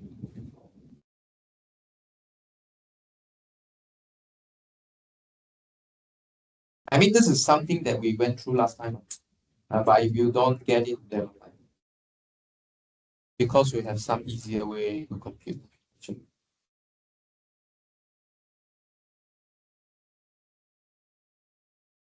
And the next part is Jacobi symbol. But then Jacobi symbol is defined using the Legendre symbol, whereby this is an upgrade version. It's a bit like you go from Fermat's little theorem to Euler's theorem. Okay, you don't take prime anymore. You can take any integer. Similar here. So the denominator here you can take any odd positive integer. Then you split into fractals. Oh. Do you still remember the weakness of Jacobi symbol that I told you in class? You don't remember. What's the difference between Legendre symbol and Jacobi symbol? I still remember. Can recall. Legendre symbol, when it is equals to 1, it is the quadratic residue, right? But Jacobi symbol, not necessary. Not necessary. Even sometimes if it's equal to 1, it might not have a solution to x squared equals to x.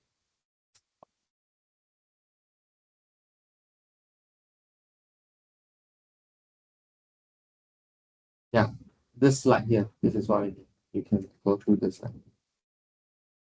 Have we covered everything that we need for lecture?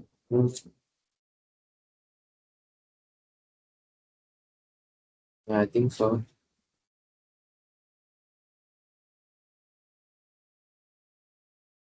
Oh, hey, Dongjun, you asked about this. Stop this. Huh? Haven't solved it yet. I think this question kind of interesting. You should try it out. This question is very interesting.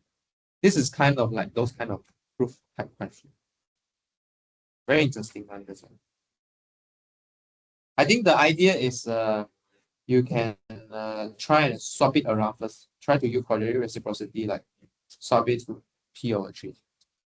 Then this will reduce to like few cases. Either you get um either you get 0 mod. Let me think. There's a prime if you swap it. Oh, you cannot. So either you get 1 mod 3 or you get 2 mod 3. Is it possible to get 1 mod 3? Let me think.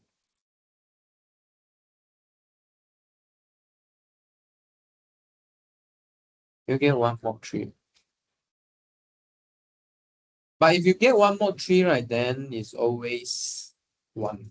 Right? Last time we proved that this is always 1. Then you need to care about this one. Then this have a condition on mod 8, right? And then this has a condition on mod 4, right? When you do this quadratic reciprocity. So I think the LCM and 4 and 8 is 12. No, not LCM. Yeah, why this mod 12 come out? Very interesting. Try and think about it. If anyone work out this, you can let me know.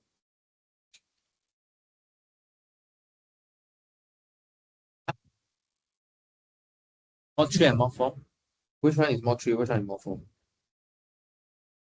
You mean mod 3 come out from this side?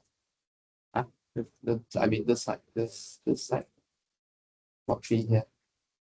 But then this mod 8 doesn't matter. Doesn't matter. Yeah. Try and write the full things out.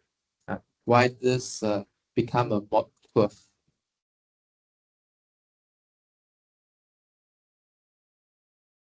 Why mod 12 matters? That's what I wanted to.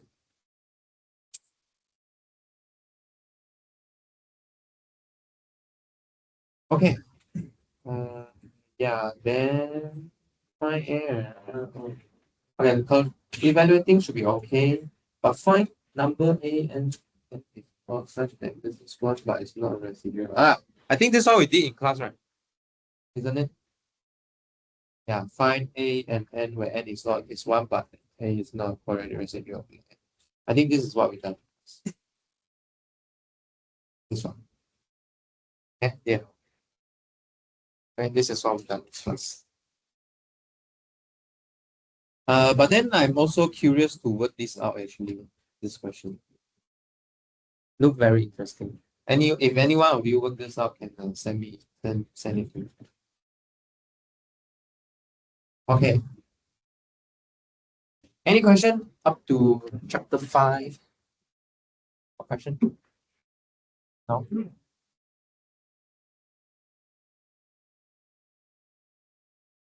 If no, maybe we can take another break. Let's break until 11:08.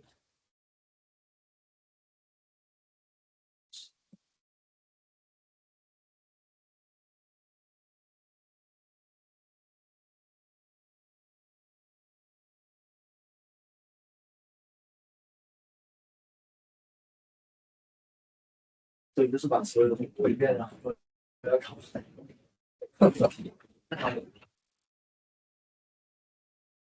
讲解，讲解东西后面那个时候，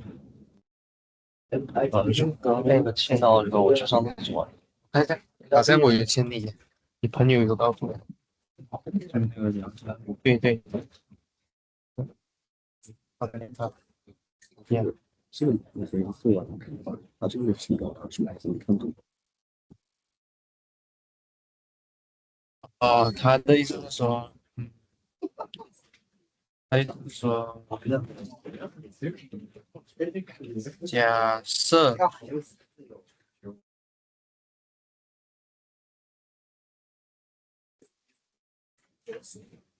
我觉得我也是，反正一直在推销。的意思是，你有没有？我给你看一个东西。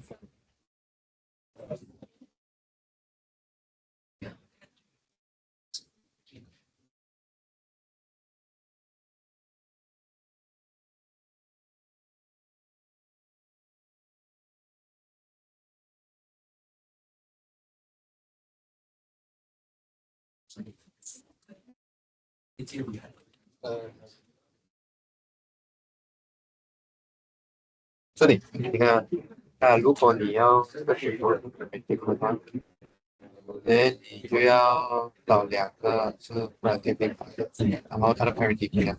这里是这样的讲，说你看它在证明给你看是这两个的解析，他们两个一直有另外一个说法，就是它不公认 H 2了，然后这两个出来过后，它就可以说这个东西是对吧？哎，非常神奇。哎，这个计算器可以。再给这个。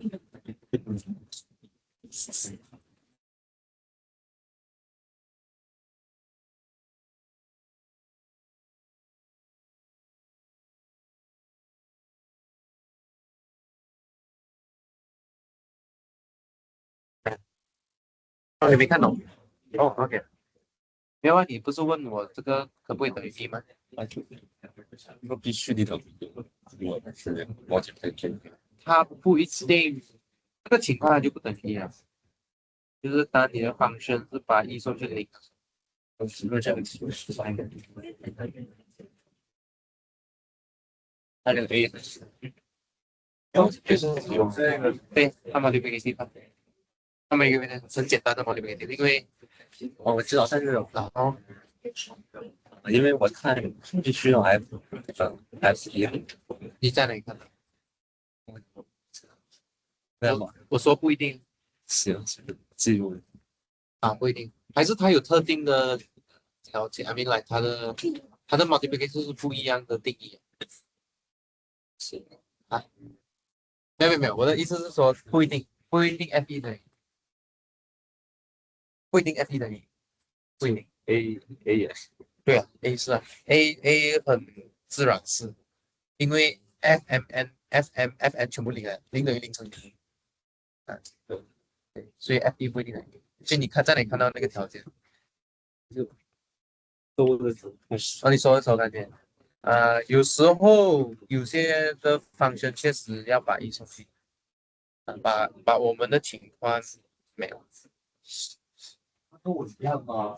呀，因为我在这边写嘛，就是你要符合这个条件的话，有什么情况？就是一等于一乘一哦，一等于一乘一，或者就是零等于零乘零，就是这两个题。或者你可以想说，我把两个 f 一切掉，能够切掉的话，我们一定是零。两种情况呢，所以它不一定会进 f 一。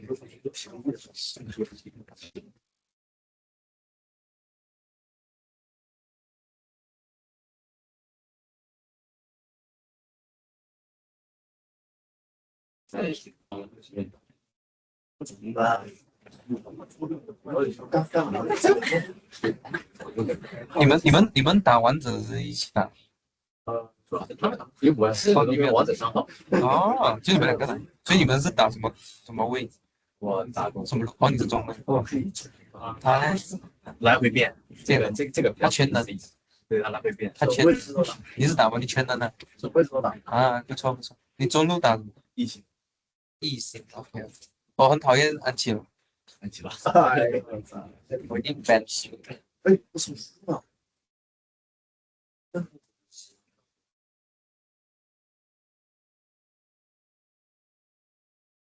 所以你比较强是吗？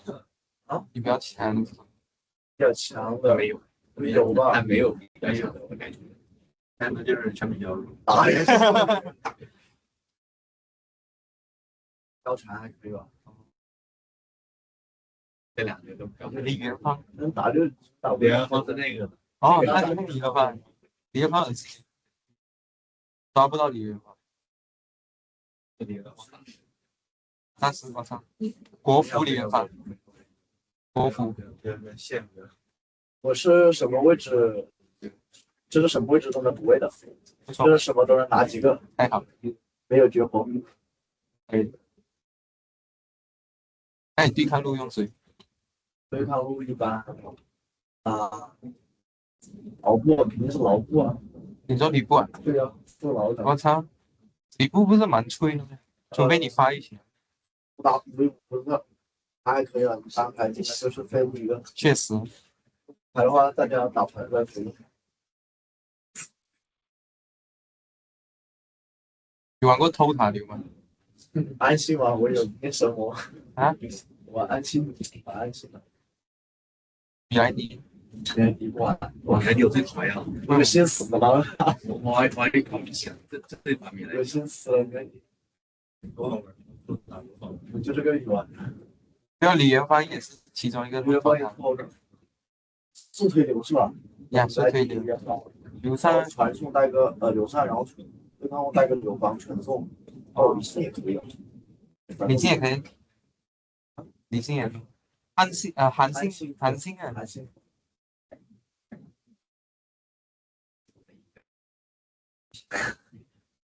那如果我们早结束，我们打一把。来吧，来吧。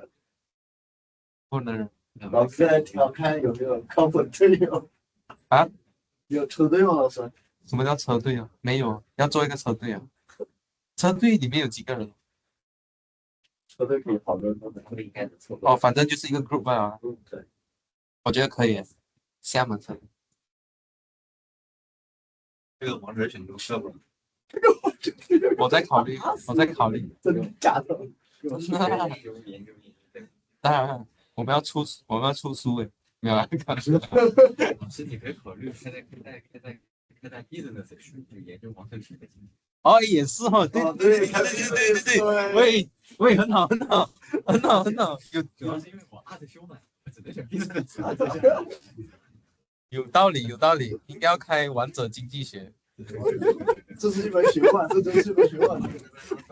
我10分钟刷到1万进去，你一个头都不会亏。我的妈！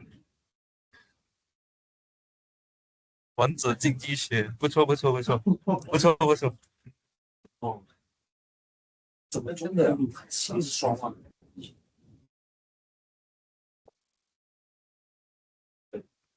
？90啊！我操！一个古堡堡。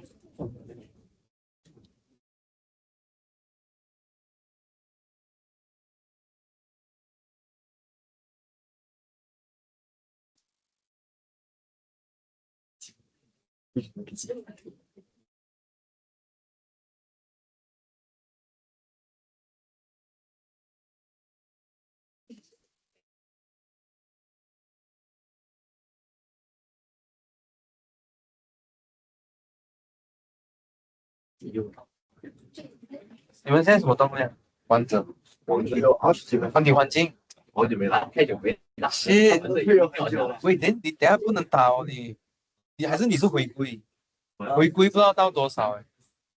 回归不懂哎，你要进去查一下。打不了哎。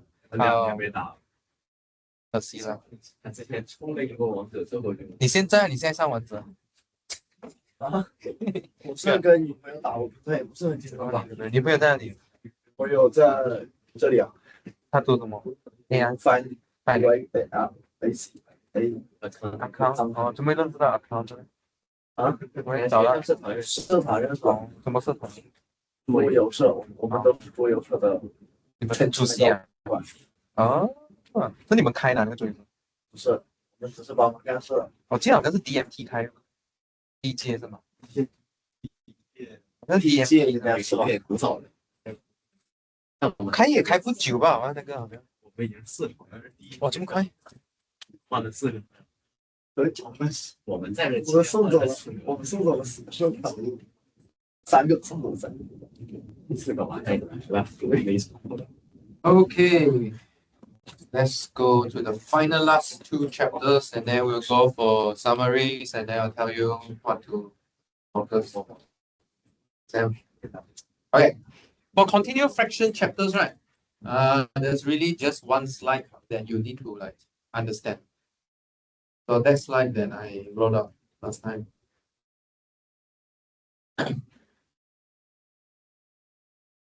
Which is this? Okay. So I'm pretty sure if you know this, you can like try to work out all the rest. Okay, so how to find decimal expansion, how to find continuous fraction.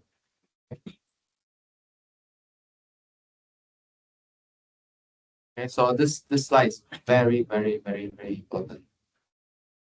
Once you get to know these two, then I think you can calculate for all the questions already.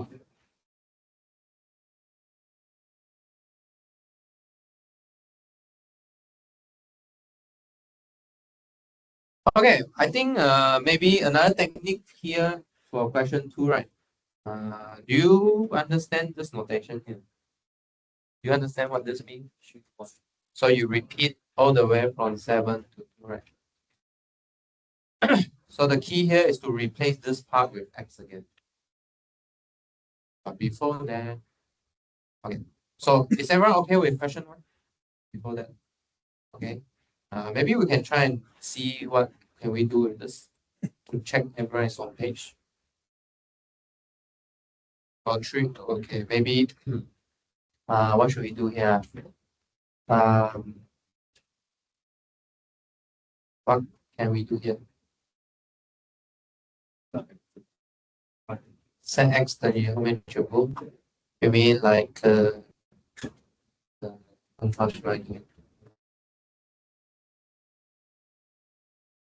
okay, there are a few ways to do this. If you remember what we did for continuous fraction, right? We just pick up the repeated part and then check what is that. Okay, you can do it here as well actually. So meaning how to do that? Let me think. Okay, so let x to be 0.7132. Right? Then enough. 1、2、3、4。1、2、3、4。Okay, then 7. 10,000 x should be equal to 7,132 point. Again, 7132 dot like that. Yeah. So you take the difference. Why take the difference? Because you realize that if you take the difference, you get some integer. 7132. Like that. And then is that right? Yeah. And then 9999 x equals to 7132. So x equals to 7132 over 9999. Are you done yet? Okay, so yeah. Good. 加吗？是加吧？not enough because consider not enough yeah, I outside yeah. So what do you need here? You split it, basically split into 3.2 plus 0.07132. Okay, so that means what? You actually get 3.2 plus 0.1 or x over 10, right? Okay, so meaning 3.2 plus 1 over 10 times 7,132 over 9,999. But then you know how to write 3.2 into fraction, right? Good. 32 over 10? Okay, good. That's it. Yeah, right. That's right. So, right. So 32 9,999 plus 7. Okay, some of you ask me can bring calculator or not. Yes. Okay. You can bring a scientific calculator. Yeah. Hopefully there's no question like this. Hopefully. It's a big number. If I'm if I'm the one that set the question, I will give this kind of question. Usually I can give question that can be computed by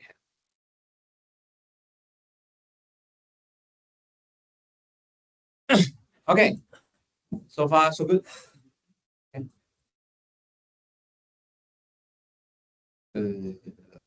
So this one you just use formula, right? Expand it.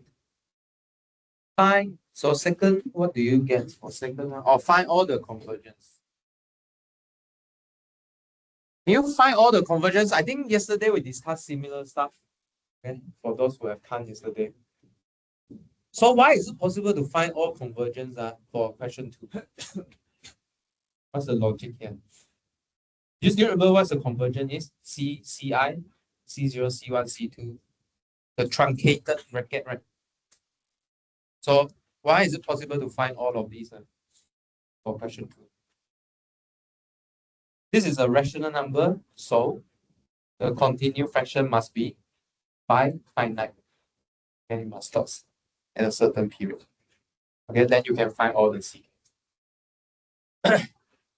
Another way you can find all the CK is when you get a periodic continued fraction. Okay, if you get a periodic continued fraction, then you will find all of them. If it's irrational, sometimes the pattern doesn't repeat. Do you still remember the pi? The pattern doesn't repeat, so you cannot find all of them. There's no formula to find for all of them. And you just have to compute everything. Okay, so let me write down here. The rational implies finite continued fraction imply convergence are finite. Imply finite convergence. And this convergence is the K convergence, the C. Okay? Make sense? Okay. Yeah. So in this sense, right, this is the benefit of doing continued fraction. Because if you do decimal expansion, for rational number, you also can get infinite decimal expansion. But it has to be periodic. For continued fraction, it's definitely finite. You know why? You know why? You know why it has to be finite? Because it originally is a fraction. Yeah. You just flip it again and again. Okay.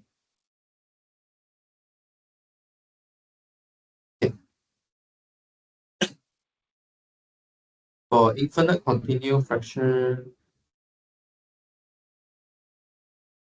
okay. Let's see. Okay, for question 1, question 2, you just use the slide method. For question 3 here, find the best rational estimate to pi with denominator less than or equal to 10,000. I think we discussed this yesterday as well. This has to do with one theorem, okay, which is this theorem here. Why you have this kind of question coming out? Because we want you to appreciate the K convergence. Yeah. What does the K convergence do? What is the K convergence?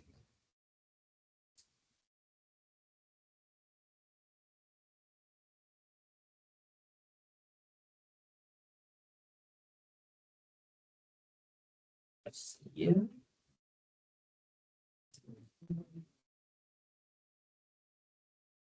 And this is periodic. Here. Let's see. That's good enough. Yeah, maybe we can find a more. Let's see. This one. Okay. So there is a theorem of diverging approximation. Oh, this one is for P over Q, general P over Q. Let me see. I remember that's why. Yeah, maybe it's this one. Okay. So the keyword is here. Let me highlight for you. PQ over KQ is the best rational estimate to alpha with the denominator less than or equal to.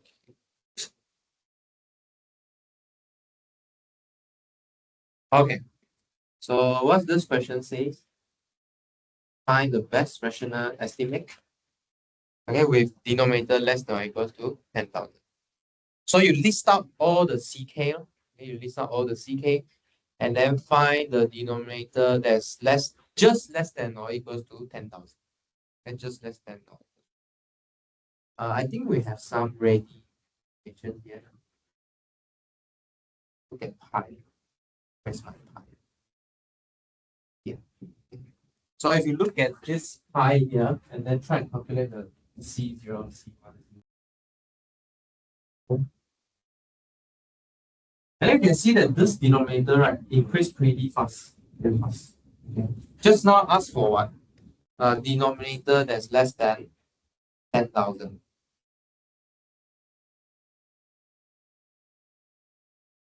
Then you look for the denominator that's less than 10,000. So it's C0, C1, C2, and C3. C4 already graded. Okay, so you ask which one is the best rational estimate? What do you think? Which one is the best one? Among these three, among these four. Obviously is the last one. Okay, obviously is the last one. But then the theorem says that this is the best one. This is the best one.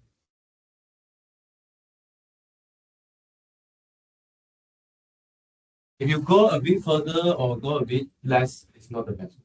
But this is the best one. This is what the group said.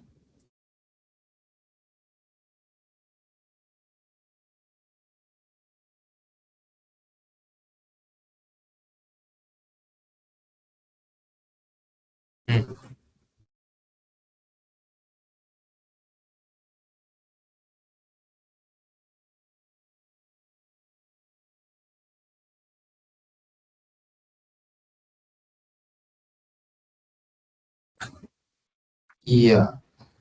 Okay.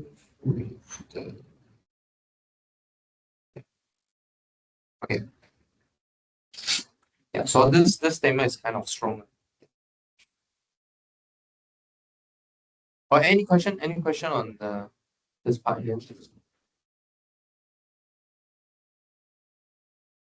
So the best estimate here, I will write from this calculation here, 355 over 113.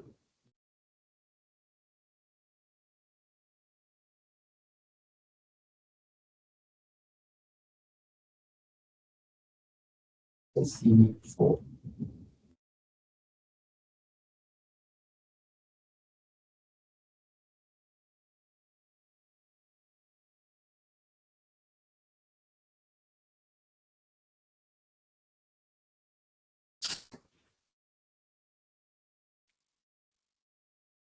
Okay.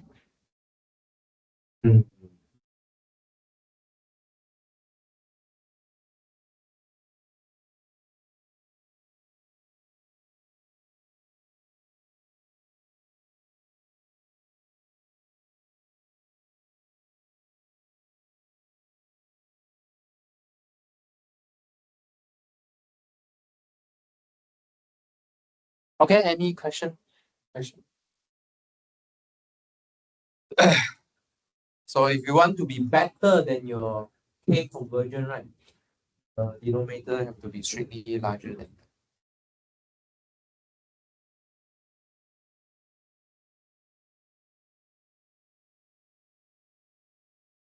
that. This is the logic, right? Yeah. The best resolution.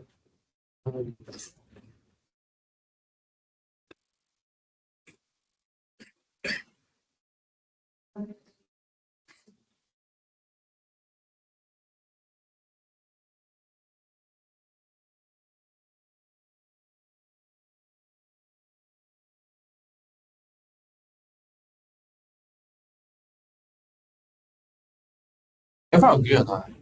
You think so? Do you think there's any weird thing? That's them.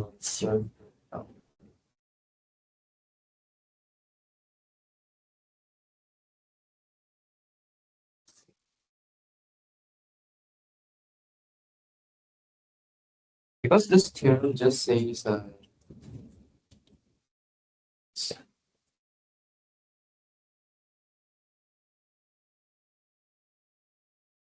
10,000 is power of 6.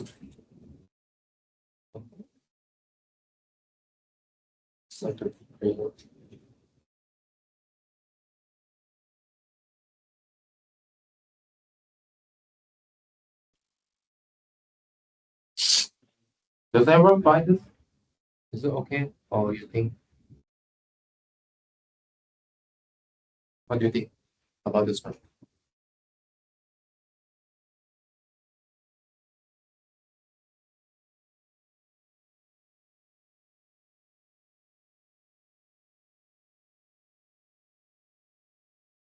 Expression.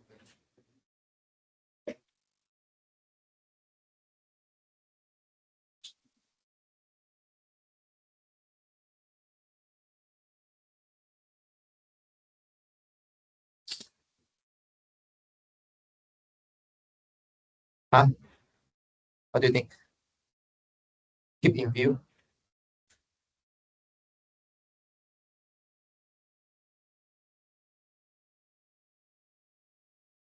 Or you try first?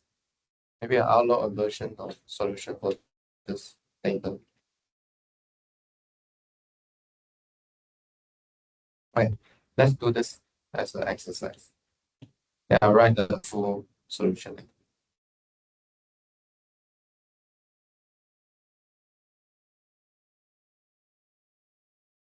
I guess for the rest,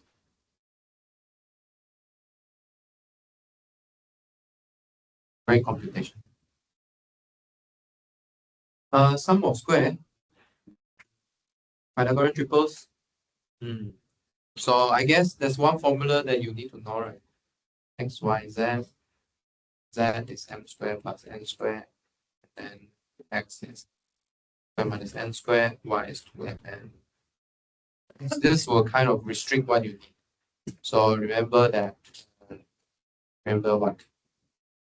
If, is it if only if x, y, z are primitive? If and only if the GCD of mn is 1 and uh, uh, so m is not equal to n mod 2. So meaning they are parametric.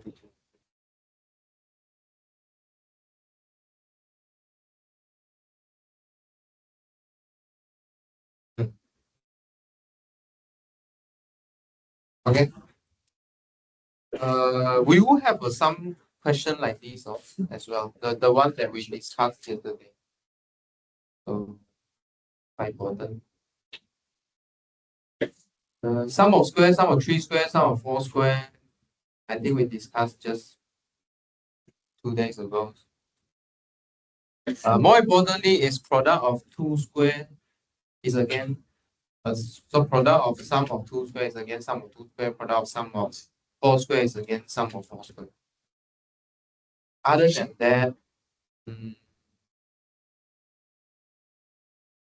than that, you need to pay attention to the prime factors, right?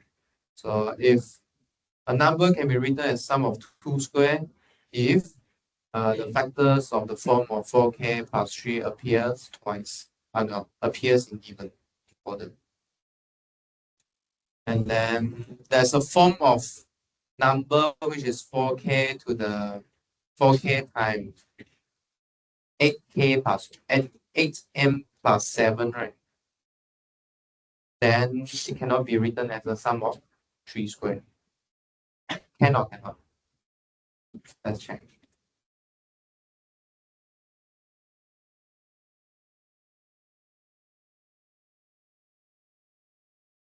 Where is can? Oh no, cannot. Okay, so if it is in this form, then it cannot be written.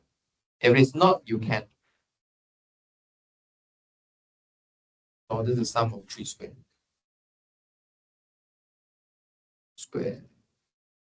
Any equivalent, oh, no equivalent condition for sum of 4 square, right? Because every positive integer can be written as a sum of 4 square. Okay, so no need to check. Yeah. Okay, every positive can be written as a sum of 4 square. Because some number cannot written as sum of 2 square, some number cannot written as sum of 3 square. That's why we find a condition that whether they can be written or cannot be written of some. Yeah. For 4 square, no condition anymore because everyone can be written as a sum. Okay, so far. Yeah. Then we left with this guy here, this rational estimate. Let me write a full solution later. Okay, how about we do some summary? Along the way, you can ask questions.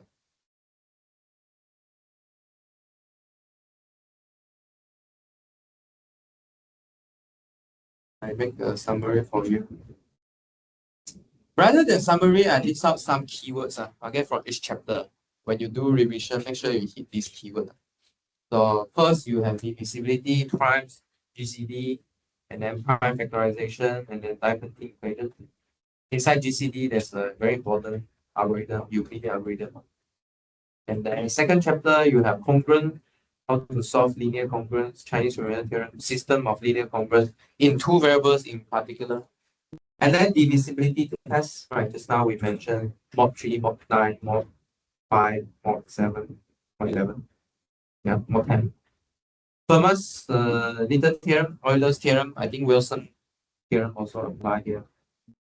Third part is multiplicative function, Euler 5 function first, and then completely multiplicative function, sum of n number of divisor. Cryptology, inside there got Caesar cipher, R5 cipher, where you can shift it. And RSA, primitive root, what do you have? You need order, and then there's a very important theorem here is to make your question in the exponent to some linear problems. Residue, reduced residue system, and all the incongruence primitive root. We have seen this question before.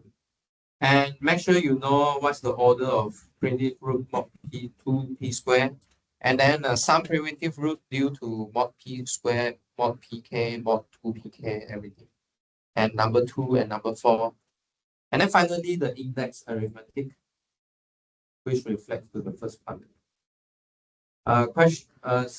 Chapter 5, quadratic residue, Legendre symbol, law of quadratic reciprocity, Jacobi symbol. But I don't list out all the calculation, but then the calculation are living inside the Legendre symbol, for example. And continuous fraction and decimal expansion, so they have very similar adjective here. We deal with finite, infinite, periodic, but continuous fraction there's something called simple.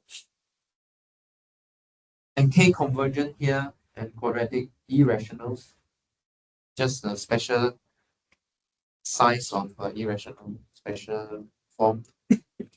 Finally, it's non-linear divergent equation. So we go from linear case to non-linear case.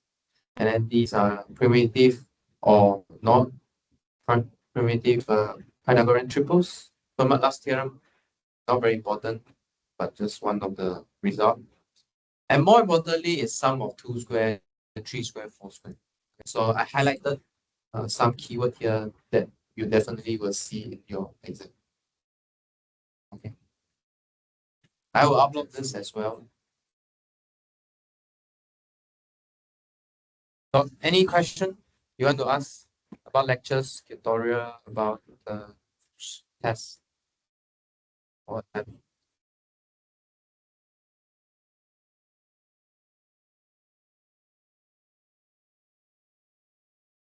you want to ask anything you want to ask?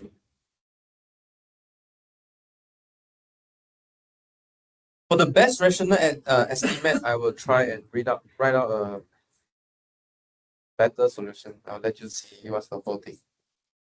Because we don't really discuss about it.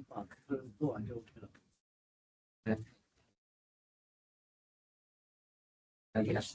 Yeah. I think continuous fraction 好像也是有玩几款，做几个几道题。有一点像 assignment 这样吧，试题吧。每个题不是啊，对对对对对。诶，这么 continue fraction 忘记会发。我的 continue fraction 怎么没有画在到？看题吗？对。那。OK。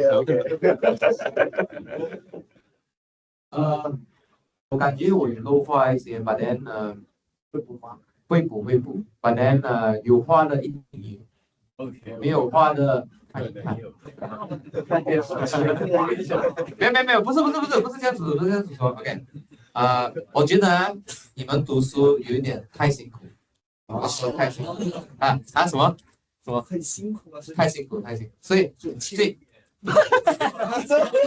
no，我画的东西不是说它只是这个东西吧，因为这个东西它是和前面后面有关系的，对不对？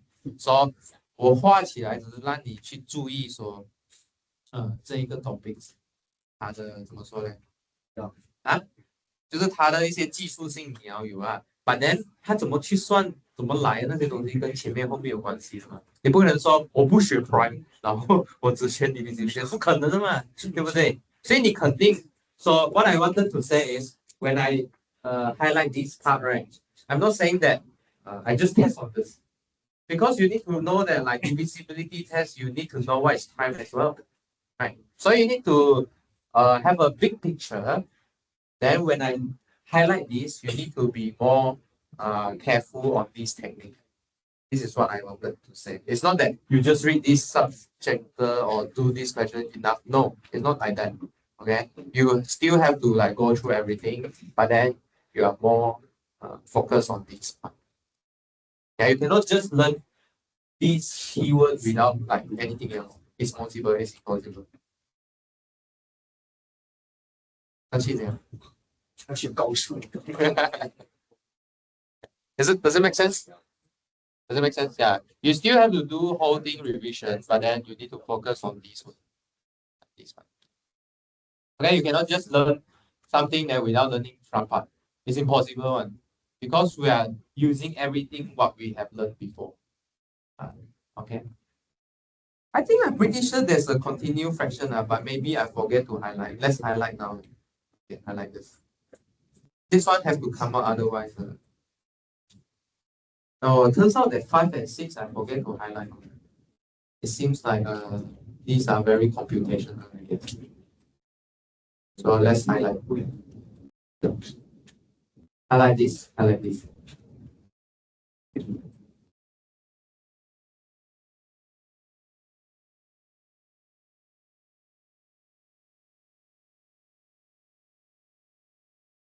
I think these all will come out because it's just computation. Yeah, it's just computation. But then maybe K conversion won't come out. Okay, almost everything is it? No lah, not be everything lah. Maybe 50%. Because you don't have midterm also, right? So. Oh my god. Okay. Happy 啊？至少有范围。有范围就好了，无所谓。至少有范围。回去疯狂不行吗 Okay, at least you have something to focus on. 这么可以。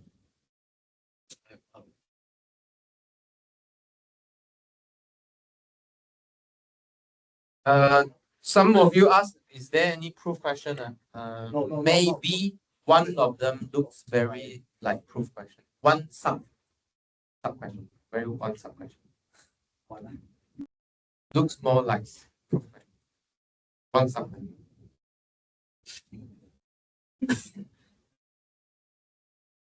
Actually, this very depends on how you prepare, but every person is different. For example, for me, if you tell me one sub question or proof question, I'll read every proof question. So it depends, really depends on how you study actually. I also find it very hard to study like that. So you really need to understand stuff. But to understand stuff, this need really experience. 5跟6一定出了，那个考只是算法吧。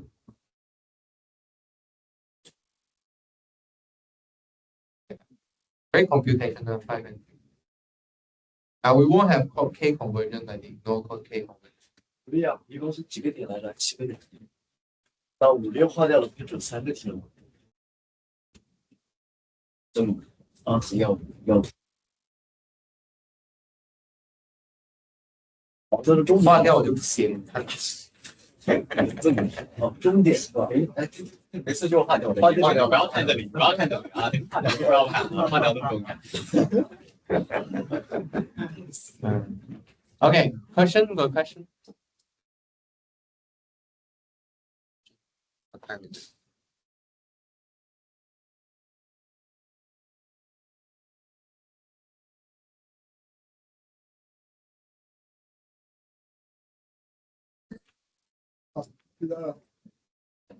If you want more tips, assignment 4 pretty important.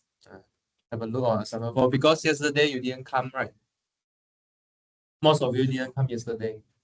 So make sure you read assignment 4 and then if you like, listen to our discussion yesterday. Assignment 4 pretty important.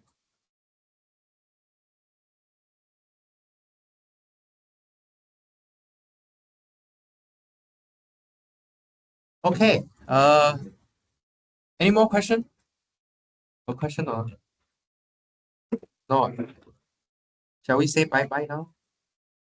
Huh? Let's say bye bye. Before we farewell, maybe we can take a photo. Yeah. Let me set the camera first. 好，我做。喂啊，让我看一下，照得到全部人吗？Maybe the one at the back can try and stand up, and then Sardine can stay there, but Chakip come in. 啊？要批买了。Sardine you can come in. 他们不是做 gym 也是可以练哦。做 gym. Sardine you should. No. Sardine can stay. Yeah, you can sit with Sardine. Yeah. Then okay, I could sit there. Wait. 等一下，我想一下，给我挑一下。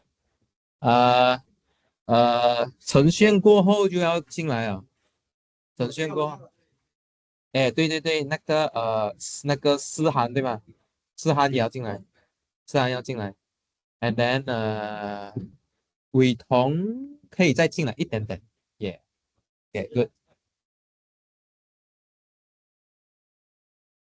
后面的要不要站起来一下？后面，后面，后面，可以。后面的可以站一站。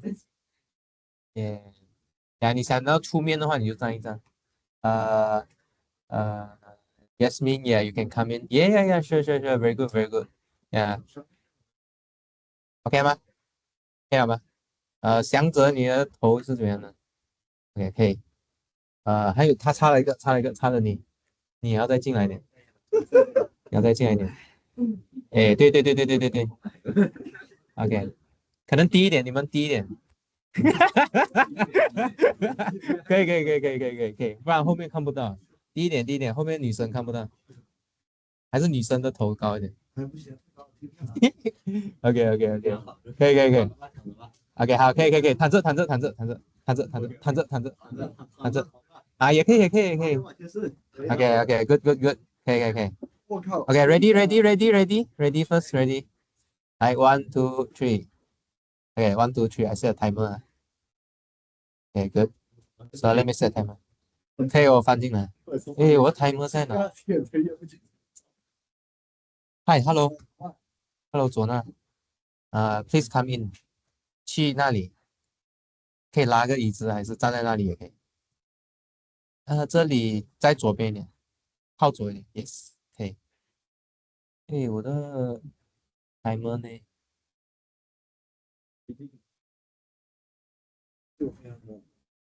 ？OK，可以。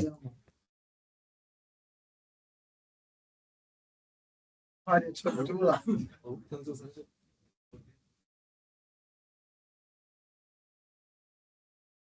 那只是台湾人。查一下，查一下，看一眼，看一眼。 OK，可以。So if you have more questions, you can message me, email me, yeah, and post today's note. Okay, thank you very much. Thank you for the semester. Nice to meet you. 划掉对，重点划掉的，那里有划掉啊？我没有划掉，那不是，那全部 highlight 起来了。我那是highlight，我划掉。我就是我上那个现在说考的那个有没有那个思考题啊？一小题有，一小题，对，一小题，对，一小题。发现的话，那这个不是所有都 highlight 的吗？什么？你说那上面不是所有的你都 highlight 的吗？好。如果你要这样理解也可以，因为我也没有把所有的都写上来，可是我觉得重要的东西是写上来。就是还有考的东西，但是没有在上面画出来。应该都画出来。老师，你之前不是说密码学要考，但是有啊画的时候没有。哎，我没有画。那个 craft 哦，想一下啊，要考，你刚上课的时候说要考，然后画的时候没有。我讲考哪一题啊？上课的时候你就你说那个没有很长，会比较对对，你说那个没有很长，然后要不要考啊？应该是不要考，不要考我以为可以那个。I mean 不考你就不读啊，真的不读，一点都不读啊。学会了，确认一下。 OK，我再去确认一下。呀。I mean 大部分考的我都画了。哦，我可以确保这个。99.9%，99.99%，哦， 90。只有90吗？ 90。还留了一手语。没有啦，没有留啦，就是我觉得其他的应该都会吧，我觉得。那个证明题定理吗？没有，就是那种，不是证明定理，就是那种我们平时考的那个 assignment 会出来的。哦，呀，没有留一手，你也不能要求到我把整份考卷给你吧，这样也不合理嘛，对不对？你要帮我想一想嘛。就是那个名字和 ID 没有跟我们画上，然后其他都画上。哦 name 跟 name 那个没有。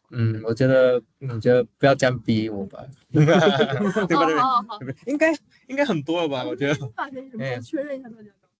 什么时候我们这个？那你就去读吧，我就叫你去读，好吧？去读吧。如果你这样问的话，我就叫你去读。去读。哦，没有 answer， 没有 answer yeah。So that's why 所以我们就在班上讨论了你可以去问 AI， 或者你做了发给我。OK， 呀，你可以问了，你可以，如果你不对，所以就是说，来你不确定的，你可以发过来问。OK。这个一起教什么课都没教我微积分。哦，下个学期我回去教数学系，好吧？好，这个数学系。有 Your name? Yes. Okay, I think I took your name. Wait, let me check.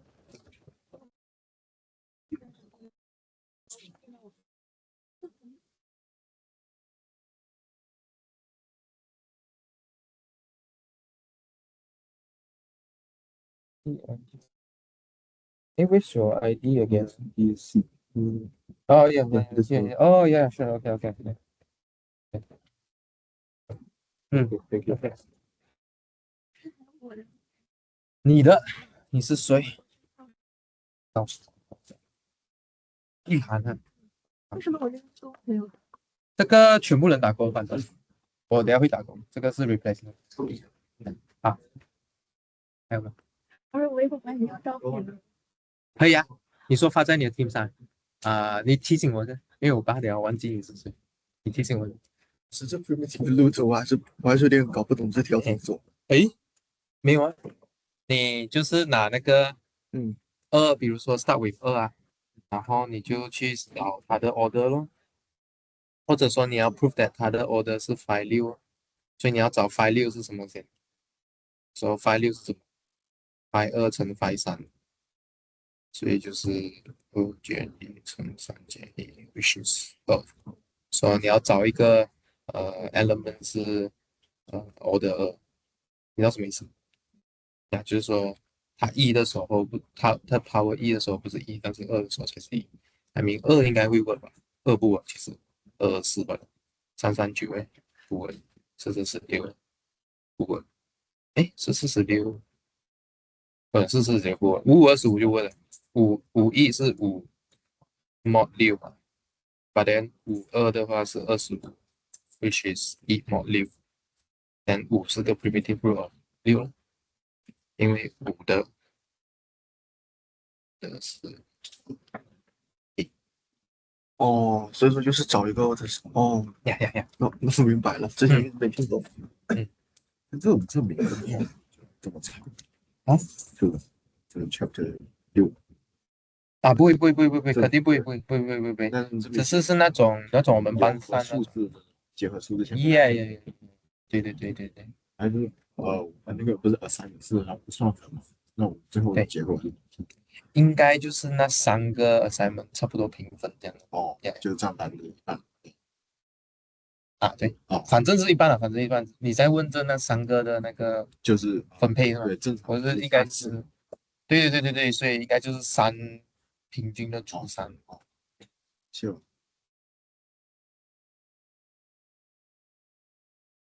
呀应该呀呀分对，因为它呀有要求，因为它 x 跟 y 一定是要大过等，啊，对我有哪个地方？没有，就哦然后答案，OK，只拿到一个吧，是正常的，就他一个人拿的。如果 limit 他的 x 跟 y 去一个 ratio，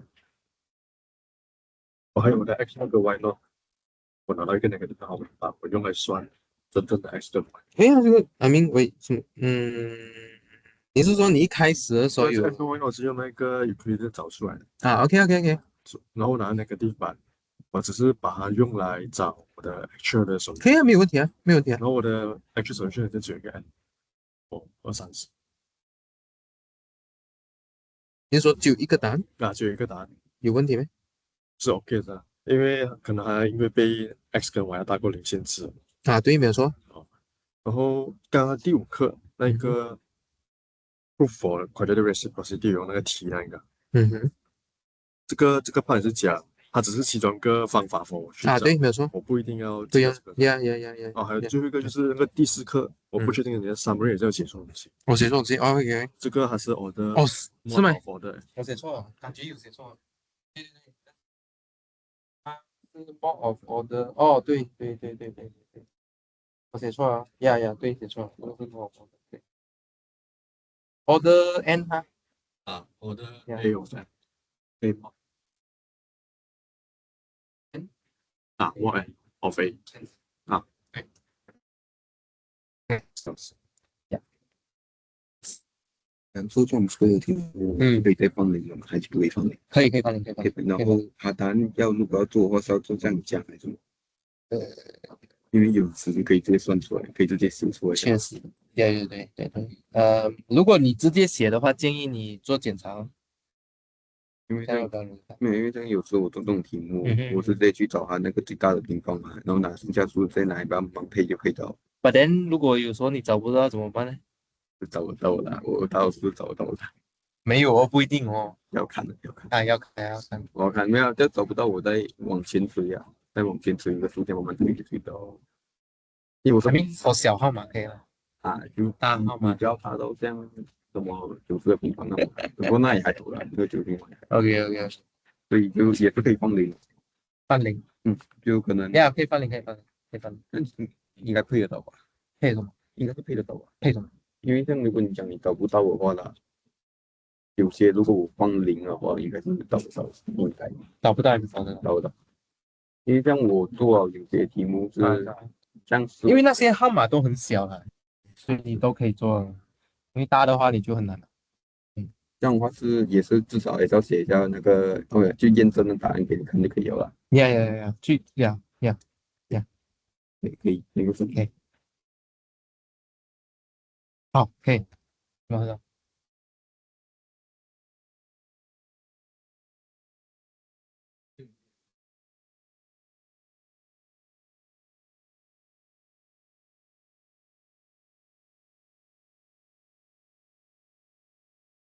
好，对。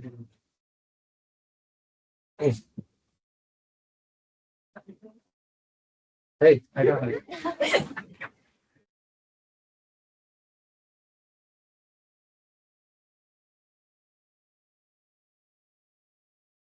好心好比。谢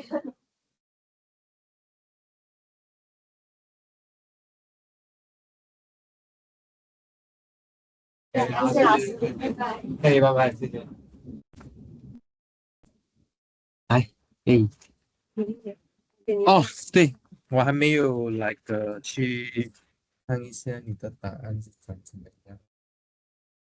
是放这里，OK，应该在邮件，因为这边的那个发好像坏了，所以我要看一下你的分数。其实我没有看过你的答案，因为昨天让我先看一下，是在哪里？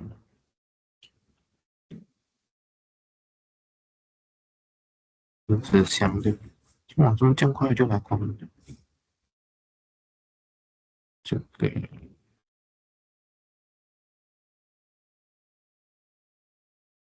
1减1，哦，50 可以什么50对，然后减1，然后这个有算错哈，这是一来的，这题呀，你这边都减1，嗯，你怎么减放在这边呢？减应该放在这边吧？是吗？减1在上面，没有减放在这边，这个算错了的题，这题是一对不对？嗯，对，就是一题吧，对，嗯。哦，这题好像是几分的？谢谢。